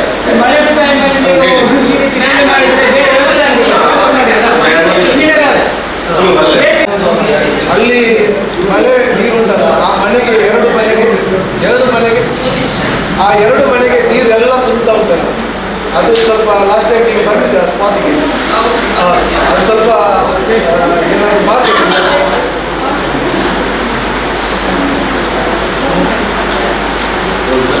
ನಾವು ನಡೆದು ದೇವರ ಕೈತಾರೆ ಅದಕ್ಕೆ ಮೊನ್ನೆ ನಾವು ಹೋಗಿದ್ದೆ, ನಮ್ಮ ಮುಖ್ಯದಾರರು ಕರ್ಕೊಂಡು ಹೋಗಿದ್ದೆ, ಅಲ್ಲಿ ಡಿಪಾರ್ಟ್ಮೆಂಟ್ ಕಳಿಸಿದ್ವಿ. ಅಲ್ಲಿ ಗಾಡಿ ಹೋಗ್ಲಿಕ್ಕೆ ಮೆಟ್ಟಲು ಹಾಕಬೇಕಲ್ವಾ, ಮೆಟ್ಟಲು ಹಾಕಲಿಕ್ಕೆ ಗಾಡಿ ಹೋಗ್ಲಿಕ್ಕೆ ಕಷ್ಟ ಇದೆ ನೋಡಿದ್ರೆ ನಾವು ಮತ್ತೆ ಮೊನ್ನೆ ಯಾರಿಗೆ ಟೆಂಡರ್ ಆಗಿದೆ ಅವರನ್ನು ಕರ್ಕೊಂಡು ಹೋಗಿ ಗಾಡಿ ಹೋಗಲಿಲ್ಲ, ಯಾವ ಸಣ್ಣ ಗಾಡಿ JCB ಹೋಗುದಿಲ್ಲ. ಅದಕ್ಕೆ ಈಗ ಅವರು ಆಚೆ ಆ ಕಡೆ ಎದುರುಗಡೆ ರಾಜೇಶ್ ಅವರು ಒಂದು ಅವರಿಗೆ ತಾತ್ಕಾಲಿಕ ವ್ಯವಸ್ಥೆ ಕೊಟ್ಟಿದ್ದಾರೆ ಮಳೆಗಾಲ. ಈ ಸಂದರ್ಭದಲ್ಲಿ ನನ್ನ ಪ್ರಕಾರ ಮಾಡ್ಲಿಕ್ಕೆ ಆಗುದಿಲ್ಲ, ಪೂರ್ವ ಮೇಲೆ ಅವರು ನೋಡ್ತಾರೆ. ಆಗುದಾದ್ರೆ ನಮ್ಮ ಕ್ಲಿಯರ್ ಮಾಡಿ ಕೊಡ್ತಾರೆ, ಗಾಡಿ ಅಂತ ಹೋಗುದಿಲ್ಲ, ನಾವು ಸ್ಪಾಟಿಗೆ ಹೋಗಿ ಅದಕ್ಕೆ ಏನಂತ ನೋಡಿ ಹೋಗಿ ಗಾಡಿ ಹೋಗುವ ವ್ಯವಸ್ಥೆ ಅದಕ್ಕೆ ಸೈಡಲ್ಲಿ ಬೇರೆ ಆಗಿದೆ, ಗಾಡಿ ಹೋಗುವ ವ್ಯವಸ್ಥೆ ಇದ್ರೆ ನಾವು ಹಾಕುವಂತ ಗೊತ್ತಿದ್ದಾರೆ.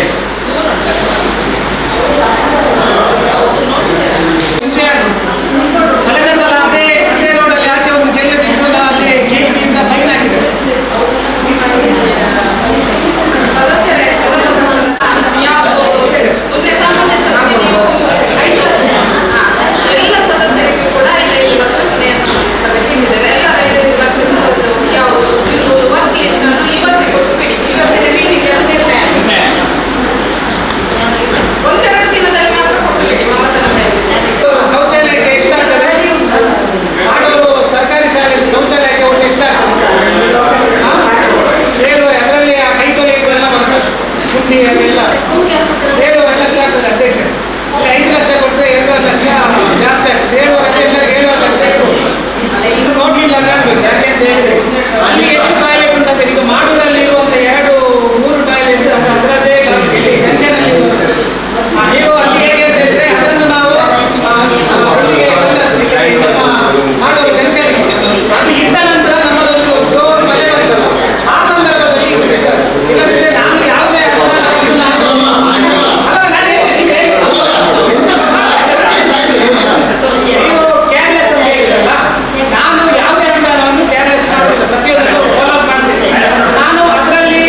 ಮಾಡಿದ್ರು ಹೇಳಿ.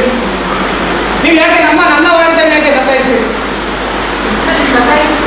ನೀವು ಫೋನ್ ಮಾಡಿ ಕೊಡ್ಬೋದಲ್ಲ, ಬೇರೆ ನಾನು ನಿಮ್ಗೆ ಒಂದು ಪಟ್ಟಿ ನಾವು ಚರ್ಚೆ ಹಾಕಿದ್ದೀನಿ,